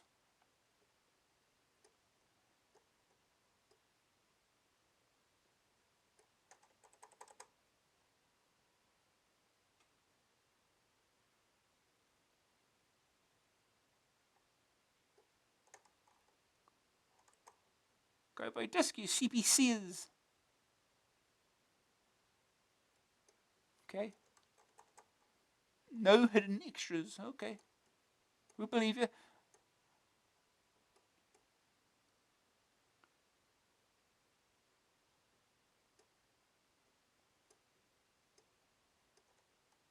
Oh, is that afterthought? Not complete rubbish. We had to leave some out. Today, friends, is one of the saddest in Amstrad Action's history. Why? I'll tell you why. Trenton Webb, AA's cuddly psychopath and housewife's favourite, has left us. Time waits for no man, especially psychotic nutters, and Trenton, Mr. Webb to his friends, has moved on to sister magazine Amoeba format, or something like that. Trenton enjoyed a long and colourful career at Amstrad Action, impressing us all with his dedication to games playing fast cars and foul-smelling galoises. He will be long remembered as a man whose idea of pleasant relaxation was charging headlong through the Warminster woods with a loaded paint gun, shooting a lot and generally shooting things. Yeah. So, what sort of man could possibly fill Trenton's shoes? Yuck. Well, AA is proud to introduce James Leach, an ex-Spectrum owner, but we won't hold that against him. Manic games player and professional wit, part-time, James got the job partly due to his immense natural charm, partly because of his huge experience and natural writing ability, and partly because of the 5-pound claw hammer he held posed above Rod's head yesterday afternoon. Welcome, James! James Leach seen here shortly after that unfortunate business in Folkestone. More lucky compo winners. Right now then. First of all, there's a Sprites Alive compo from AA57. 5 lucky winners each win a copy of Glencoe's new Brill Sprites Alive Plus compiler. They are G. Floodgate Braintree, Andrew Leroy Leeds, Dennis Cannell New Zealand, David Hall Manchester, Peter Donaldson Hartlepool. Well done, your prizes are on their way. Towering Stupidity, And from the same issue, we have the winner for the Towering Inferno combo. Basically, we've invited people to conjure up a reason for the AA officers being so hot. This is what Stephen Laurie of Upper Boddington wrote. The heat in the AA officers is due to XTSTHCBLDZ, the evil demon of Armageddon, Hellfire, and minor sneezing fits, who has been told that AA is the thing which many CPC owners' lives depend on. So he has summoned the four riders of Frinton-on-Sea, Death, War, Plague, and Feminine, to melt the source of AA, thereby bringing the world into a new age of darkness and despair, to be populated by larches and small unnamed pink birds, with humanity cast into slavery. Thanks, Stephen. That was complete and utter rubbish. We loved it. Cheap mode listings, the full story. Well, it's like this. The Castle Master and Airborne Ranger listings have some very peculiar characters in them here and there. 2 peculiar characters, to be precise. One of them looks like this. Horrible, isn't it? The other one looks like this. Good grief, I thought the last one was horrible. Basically, you can still make the listings work by replacing both of those nasty characters with quote marks. I know it's a bit grotty and all that, so if enough people write in, and we'll print those listings again. Horrible. To the newsagent, Amstrad Action is distributed by Comag. Dear newsagent, please reserve me a copy of the September issue of Amstrad Action, due out on Thursday, 16th of August. If you're under 16, please get your parent or guardian to sign here. Gunfighter, use your voice to outdraw the gunfighter. Masters of the Arcade Challenge. Dynasty Wars.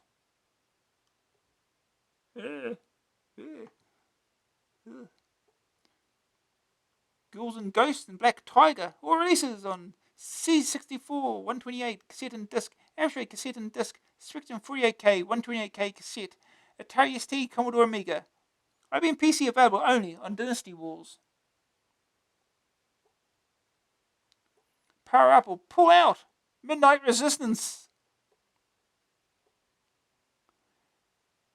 The Power Up Coin Up hit from Data East brings super action to your micro screen.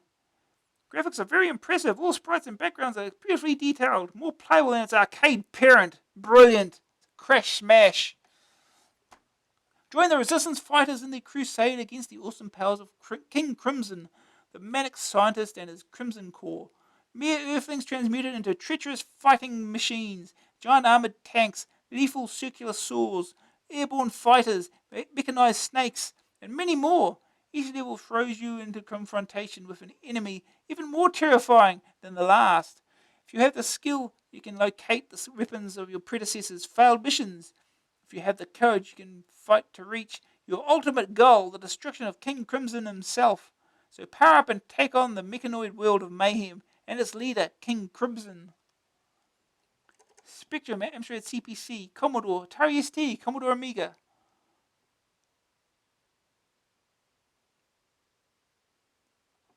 Right. That's it.